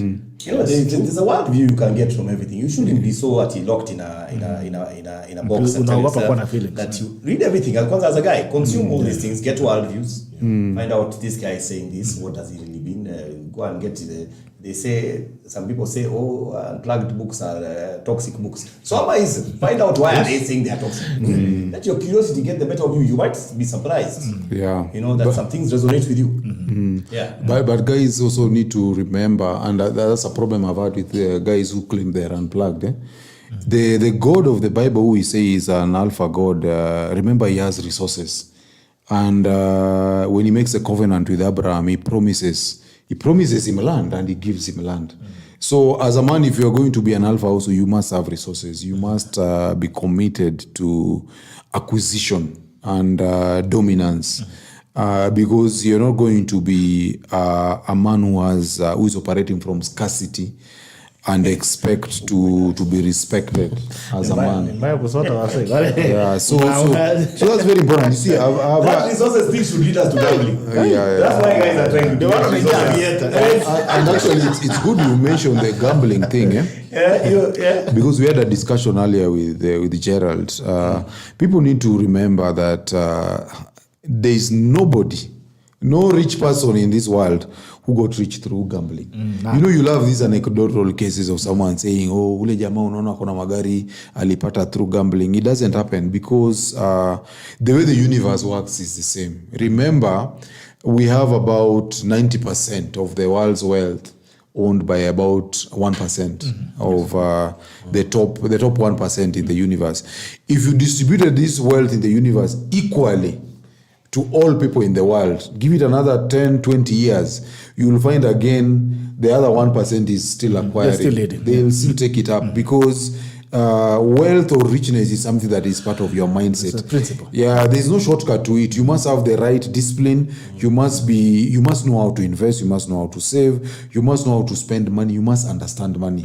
That's the only way you can become rich. There's no way you're going to expect that gambling is going to change your fortunes. That is not going to happen. And I think there's a story. There's a parable of the coins. I think in the Bible, where some bossy somewhere gave some coins to his employees, and he disappeared for a couple of months. When he came back, there are people who had, there are people who had nothing. So the principle of magic, and this is actually the same economy. We're the same economy, but now the thinking, there's a reason why there are people who have and there are people who don't have. And I usually say this. There are things that cannot be cured.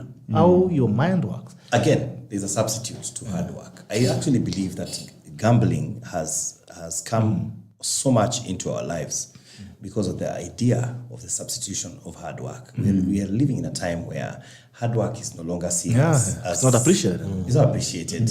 You know, so you even have people who tell stories that we started with one stool. Guys don't want to hear that.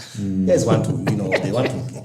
24-year-old he wants to drive a Range Rover like you tomorrow. You know, it doesn't happen. And show you dust on the highway. And you remember the 4 gentlemen who were assassinated in a very bad way. The guys who got involved in and they were friends. They were for it in all manner of things, and they were actually, their bodies were mutilated in a very, very heavy manner because of this online schemes that they were doing. Swindling guys and things like that. I think the big message is we have a lot of people doing even that. Yes.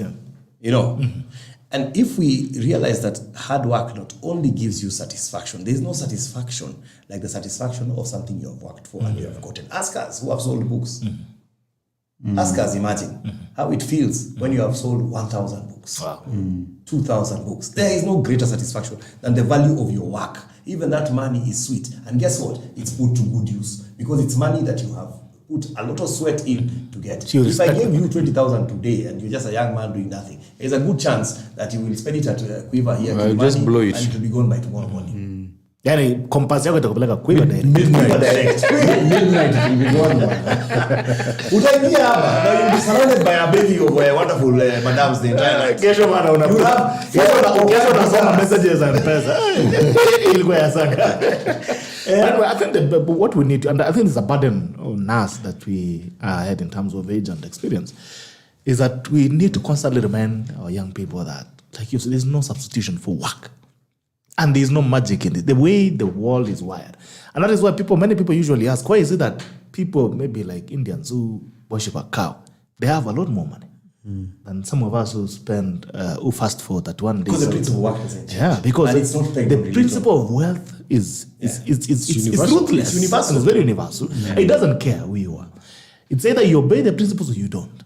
And when they say that fast in, fast out.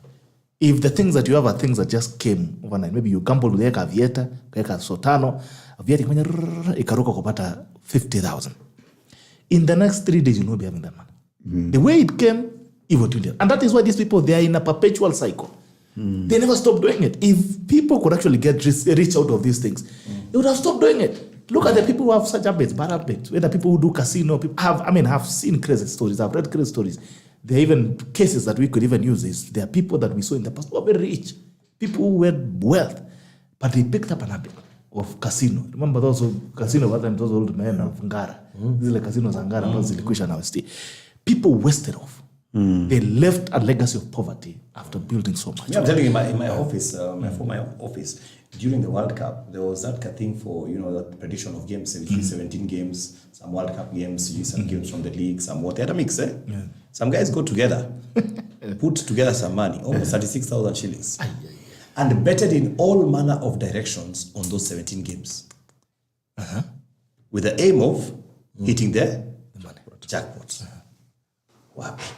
Ilizama. Yote. That's 6 down the line. Kunywa maji yote. So let's appreciate it. That's what. And people are trying to do that there are so many clever guys sitting with looking at those. But you think you're the only one who is thinking about it. You're thinking that you only have 1,000 shillings. There's a pool of guys who are looking at it 80 different ways. And they have the resources to do that. Tamu, for example, let me look at one of the new sports Pesa, for example. How many winners have we had of the jackpot since the thing began? How many? We can count them on one finger, on one hand. And how many are real? I remember I did some work for a gambling company. I won't talk about which one. It's still there. Big one, huge. And one of the things that I learned, I think I was talking to one of the guys who's the statistician or something like that. And he said over 90% is going to go back to the house. Over 90%. Wow. Predictability is that the house will win. Over 90%. Wow. Every single time. Wow. So it's already wired to steal from you. It's wired like that. You're just trying. So for you, if you're going to gamble, just know in pata pote. It's like going to the bar, drinking it, and unakonjoy inaisha. Just accept. All right. So gambling and any bad habits that you think you can use to get a shortcut, even conning people. There are people who are scammers. And I saw it's crazy, man. Even I saw an interview of a young guy who was proudly saying, I used to scam them on telegrams. There's no shortcut on how you're going to build wealth. You need to do an honest work. And you can pride, like Levi is saying, there's no beautiful story than looking back on your sweat and the things that you've done. And you're like, man, I've handled this. And when you move in those chums, you're not even looking behind your back at who is looking for him, who is watching you. Work hard, young people. Learn to work hard. Get to work and ensure that you follow all the principles of wealth. And also we need to call out churches. Churches are selling miracles overnight. Snake oil merchants. That's another form of gambling. That's another form of gambling.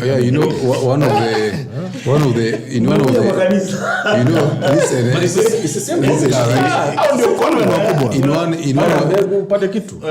one of the TikTok videos I made, I think I made the point that if you're a broke guy, you probably shouldn't go to church because you are very vulnerable. And many of these guys in church, actually, they have primed themselves to exploit exactly people like yourselves who are broke. Because the fact that you're broke basically means you don't understand. You're not competent when it comes to making money. So when you go to church, you'll be told to panta mbegu. You'll be told to buy this water, holy water. There are a lot of avenues for exploiting your ignorance and your disparate situation in church. Yes, and I see so many guys actually doing that. It's unfortunate that there are many merchants. Yeah. So I can see that, because the purpose of going to church is not supposed to be to build wealth. You can go there for spiritual development, awakening, and so on and so forth. But if you're going there to make money, and unfortunately you have the prosperity gospel guys, you're going to be really exploited. Me, I always say one thing I tell guys, and it's a very controversial thing. I say, God does not need your money. If God needed your money, then everybody who pandered Mbegu or took all amounts of money would be wealthy, and those who are idol worshippers, quote unquote sinners, would be poor.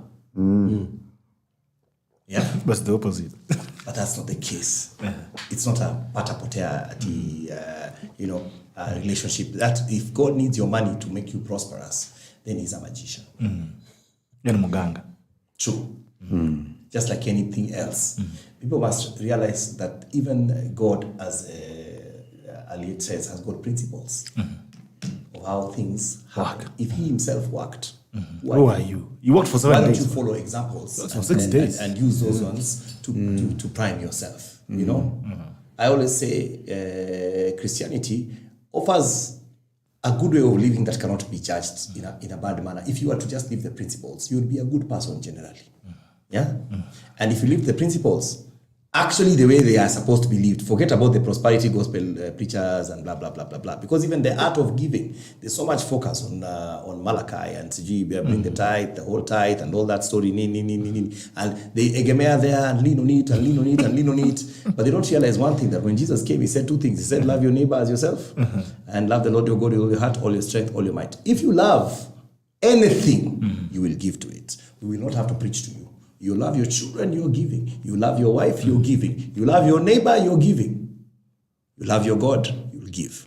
So you will not be cajoled. No one will need to preach for you 100 messages on what it entails to give. But if we have to come, sometimes you have a church and you go there and then they have a mini sermonette on giving alone.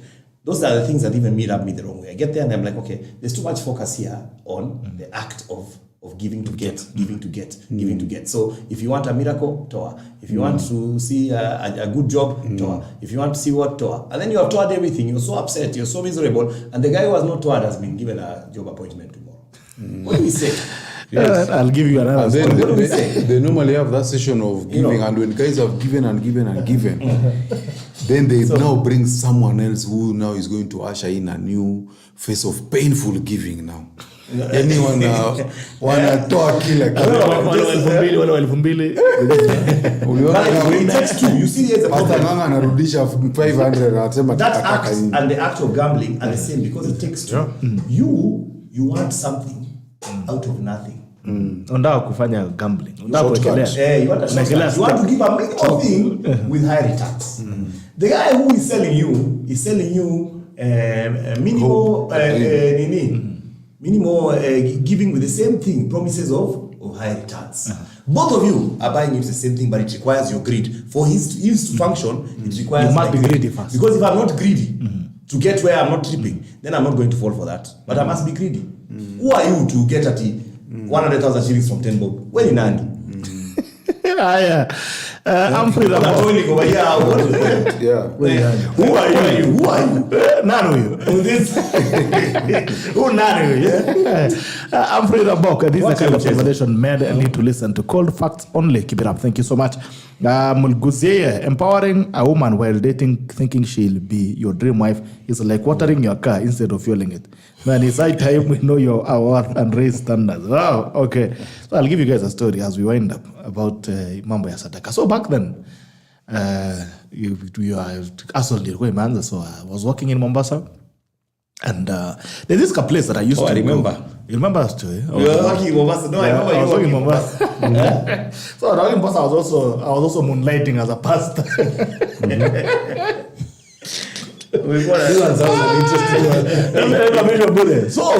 So there's this place I used to go for Apo Kobil, Apo Kenol, Mombasa, Apo Moyabani, yes. So this place I used to go for lunch hour services. So there's this vibrant guy who used to preach over lunch. Fire and brimstone, kapisa. So So this guy bwana, every time I go in a scan, I'm so moved bwana. Sasa nafika mahali ya kutoa bwana manzi, unatoa hata unaweka unavuliza salary advance uweze kutoa. So this guy realized I used to toa sana. And every time kumbe pia umeumia bwana. At least I don't apology later kama leo. So after some time this guy now start talking to me. Every time you go, he'll pray for you. I mean, he used to visit. He became very close. I was only saved still as I am now. So this guy somewhere brings up an idea, kanaambia niaje tufungue church. Mimi naona msee wewe uko na upako. Wewe uko na roho. Vile nimekuangalia hivi, God has an anointing on your head. And you can become an apostle. Tufungue kanisa. Hallelujah. Sisi yao. Ukafungua kanisa. Bas mimi na yeye bwana, yeye ni ndio senior pastor. Wewe so we look for kashamba bamburi huko akatafuta kashamba.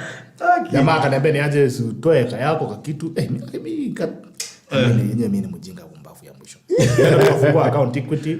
So mimi ndio natoa pesa ya kanisa. Bana niambia sasa unajua we need to get a tent, a nice tent for the house of the Lord. So we need to plant seeds on this thing. Mimi huyo kamshahara unafinya unapelekea mtumishi aweze kuchanga ili ajengee Mungu nyumba. Na Mungu alisema kuna manyumba mingi, kuna makeja mingi huko amejenga anatupea mansion. So this is a funny part. So si kanisa tukaanza. Mse. Tunafungua kanisa maana mnaimba unaangalia nje wanaona mtu anakuja. Watu wakaanza kuja kidogo.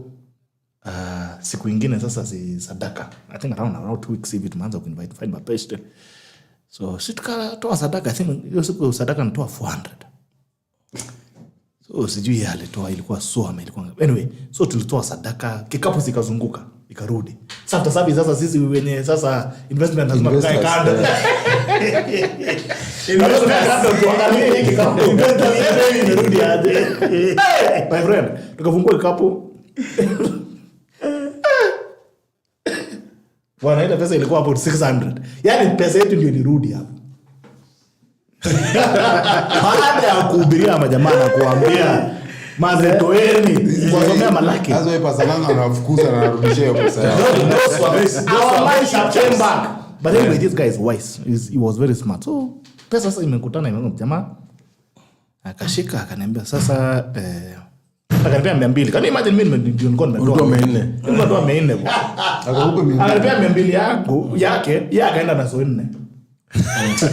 Sio ndo mwenye kanisa. Alifanya bait and switch. So what I wanted to say is now umeambiwa the household is the house of the Lord. So that guy ended up actually messing me up. He went with that account, alienda akachukua loan, Equity, and the guy disappeared. So that is how I'm in CRB to date. Amekuingiza CRB. Kama alichukua mimi sasa kwa najua. Isingine niko kana hilo tu nimesema je nini katafuta ka facility. Wengine kule na I always say ukiona watu akicha tu CRB status nikasema yes, mimi sina deni, sina loan ya mtu. Unajua hii kanisa inaitwa Jevan hii account unaijua. Maza nikasema ya. Ule mtu wangu wa Bamburi. How many years back? Several years back. Kanaambia jamaa alichukua loan I think ya overdraft I think almost 4 million. Jamaa I've tried looking for him, he doesn't respond to anything. So the big message is, as a bishop, as a senior bishop and a deacon, that you've seen me have run a church na nimepeleka kikapu imerudi na nimeibiwa. God does not work like that. Yeah. God is not a con man. And God is not a blackmailer. God is not a poor man. God has a very clear principle. And you cannot buy success. Yes, you cannot. History kwambia tu let hapa panda mbegu kufanya nini. It will never work. And we have to say this and we have to keep saying the truth. And that is my philosophy on church. Ukianza kuniambia sarakasi ati hiyo panda mbegu niambia wazia before you. Mimi mwenyewe nilinyang'anywa 400. We wind up guys. Last comment. It's been the night of conversion. But sometimes kama ningekaa mimi ningekuwa papa sasa hii. Ndio ngoma mnaita papa. Labda tu mama mbupe tu papa na mama. Ungekuwa sawa. Ungekuwa tajiri bana. Unge-advise some Nigerian pastors there. Waje waombe watu na Lingala hapo. Ningekuwa tunapeleka Kongolese huko. Kuja wa dance wapige sarakasi. But anyway, the point is, guys, we've been there. We've seen it. And there's no shortcut. Hakuna mtu atakwambia Levi, hakuna mtu atakwambia ati anaweza kuonyesha.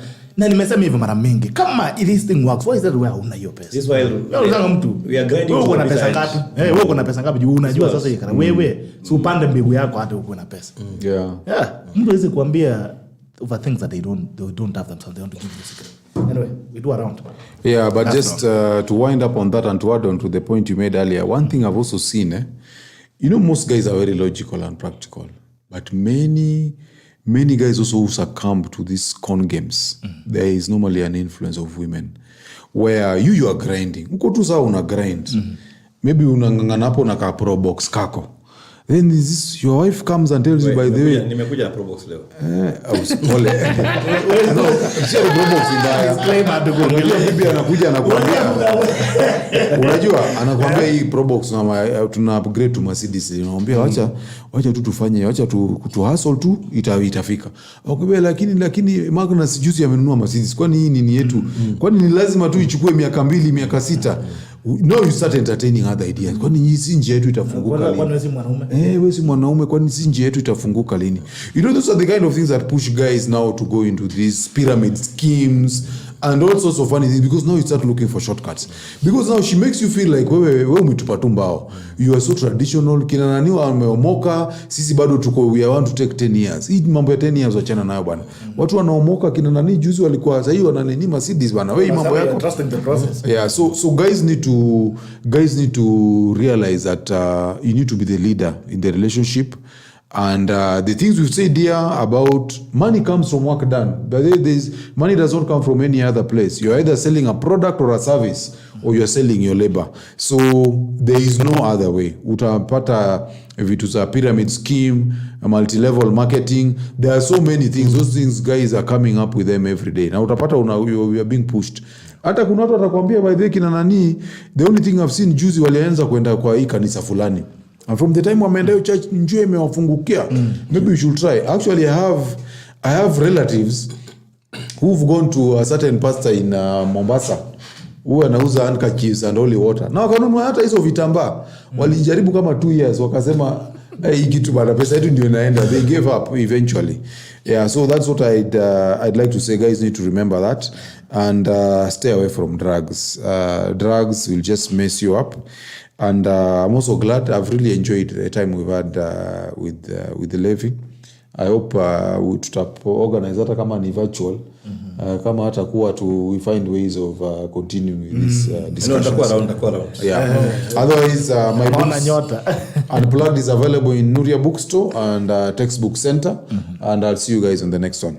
Thank you so much. Magnus. Okay, for me I have 2 things that I want to say to men specifically. Greed will finish you. Greed, in fact, just adding on to what Aliet has talked about, you're being pushed to upgrade your life and to do things that you can't really afford, or it's not even priority. By the time now you start going into gambling and doing other things, even with women, trying to get multiple women, that greed will finish you. You have to be very careful and watch yourself and keep asking and really analyze yourself and your choices. Are your choices that you make every single day about your life, are they set, what is your motivation? If your motivation is greed, you pull back immediately. So like gambling, one of them, that's one of the big things, running around looking for multiple women and doing all that, you want this one, you want that one, you want the other one, those are things that are going to derail you. Second thing I want to say is purpose, your purpose, your mission in life. You do have a mission. You need to find it. The program that I'm working on is called Roadmap to Your Mission, RTYM. And I want to enroll at least, by the time I'm done, my plan is to be able to get at least 1,000 men, to be able to understand what their mission is in life. And that's why I've been talking about greed from the beginning. First, you need to understand what are the things that you're greedy about. Everyone is greedy about something. It could be men, women, whatever it is, money, opportunities. Your mission and understanding your mission will be able to give you an opportunity to center yourself, right? and learn what you need to do. Put priority first. Like Aliet said, do you need to do this? Do you need to buy that car first? Do you need to, first buy a fridge, in fact, instead of buying bado uko na kale ka fridge ka frost kakona ice, badala ununue ile mpya bwana ina no frost, and you're going to buy a big car, my friend. Your priorities are wrong. You're just greedy. You want to be seen by other people so that women can see you drive that car and you can have some time, give us some penal mileage. Please understand greed and also understand what your mission is, so that you can be able to start centering yourself to the right space in your life. Okay. Mine is just to say Kones, Levi Kones. I think I just want to make an appeal to guys to take time to think things through. This whole thing of especially when it comes to reactions about what your woman has done, whether with another man, another relationship, something. Please take time to think things through. Please do not, don't be the man who react on a whim. Most of our reactions on a whim can lead us to a very, very negative place. Take time to even talk to some guys. Just if something has happened and you have been cheated on and you're very hurt, and you invested so much, including your heart and everything, please, please, please take time to think it through. Don't react on the spur of the moment. Because a lot of guys are in jail because of this spur of the moment story. There's no point of destroying a life, destroying your own life, and especially when children are involved. You find that now they're now children without both parents because of something you could have controlled just by the way you could have reacted to it. The second thing I want to talk about is alcoholism and drug abuse. This one, you must contend with yourself. Everybody needs to call themselves to a meeting and ask themselves some hard questions about what it is that you are doing. I know a story of another guy, a gentleman who said that he woke up one morning after he had been drinking the whole night. I think I must have told you this story before. And he had an empty crate of beer. And he started talking he picked up one bottle and he told that bottle, you're the reason why I co-surrendered with my wife. He smashed it. He picked up another bottle. He said, you're the reason why I don't have a job. He smashed it. He picked up another bottle. You're the reason why I don't have money this morning. He went on like that, regretting and smashing bottles until he got to a full one. And then he picked it. He said, you. You're innocent. He said, you stand over here. You're not in there.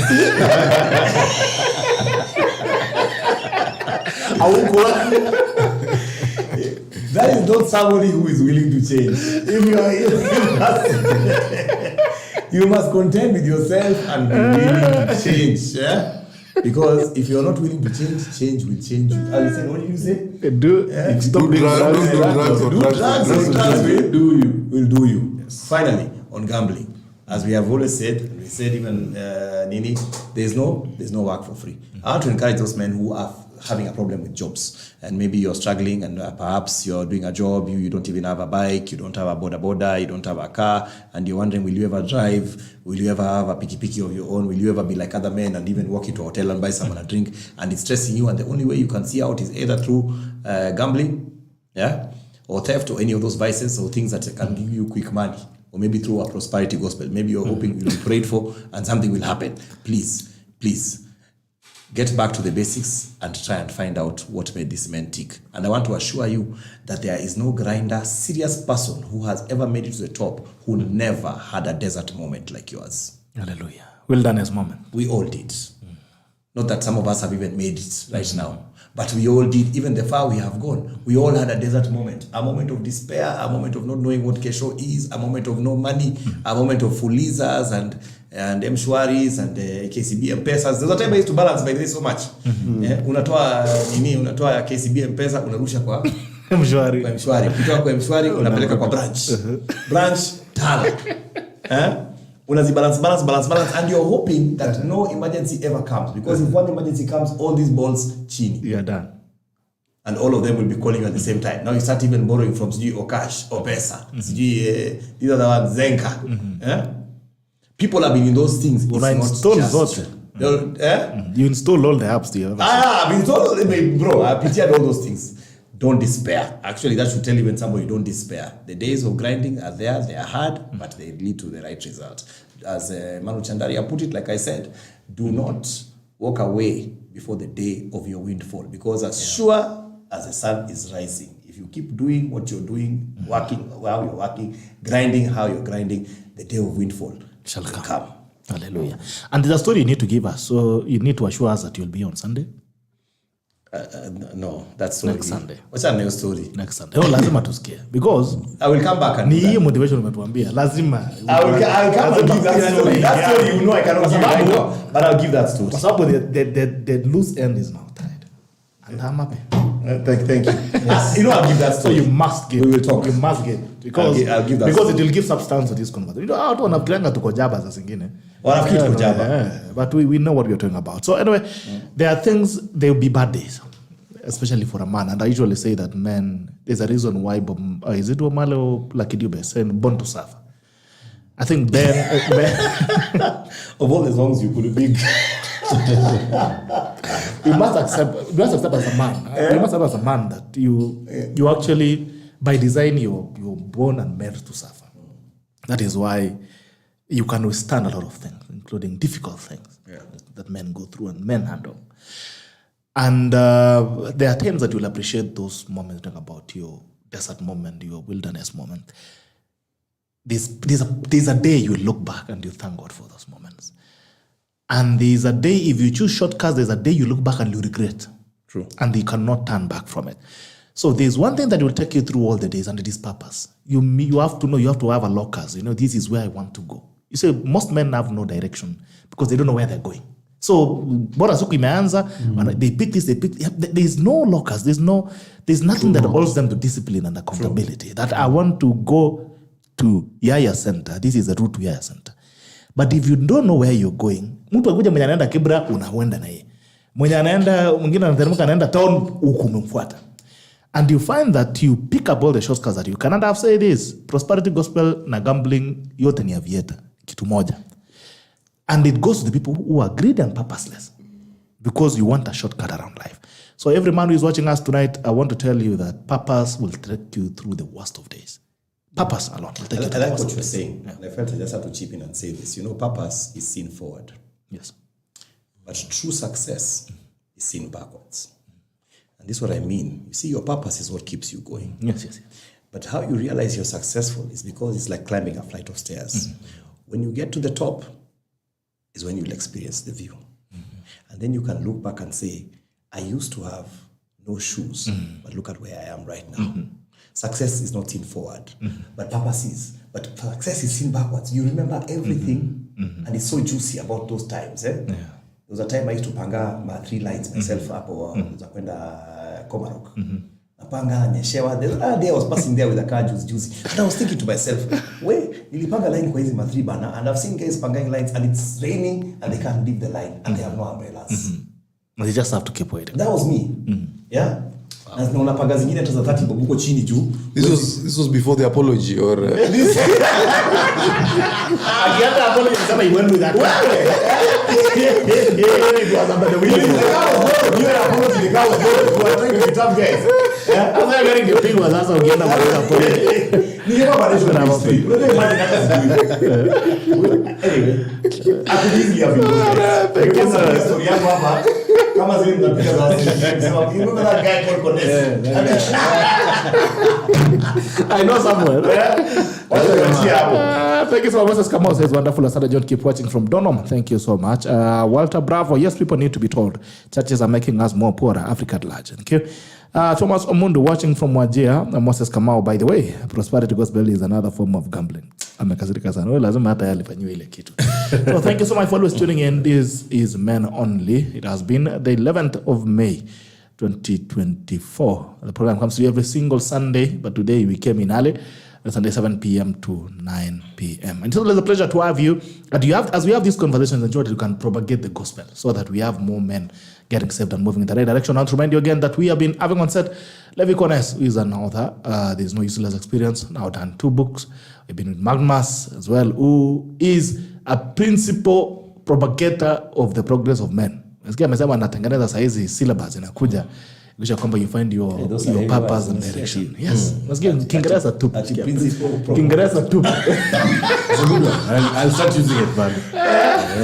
Yes, wazazi were very proud of it. Bro, mimi nilisomea polling station. Huko unasikia masomo kama fununu. Roma. And Jacob Aliet, you all know Unplugged. So if you want to get our books, you can go to Nuria's store. I think so for both of you. So And he's the number one seller. You should be saying that. Bestseller. Hey, wacha nirudie tena vizuri. We have Jacob Aliet, number one bestseller in Kenya. He's Unplugged books. You can find them at Nuria store so that you can enrich. And by the way, we need to also start beating men who don't read. Yes. Oh yeah. Yes. There's a reason men make stupid decisions because they don't enrich. They don't like their knowledge. You don't read. And kama wewe unataka tu kushinda kwa bao ukisikia vitina na vitu za ujinga Na kutumana na emoji. Unafanya vitu ya upuzi na TikTok. Soma. So get sure that you get the books and you read them. Otherwise nitaanza kuwafia tu. Until next week. Have a great weekend and enjoy and see you again. See you again. Bye bye. Gerald Bitok. Love you. Next one.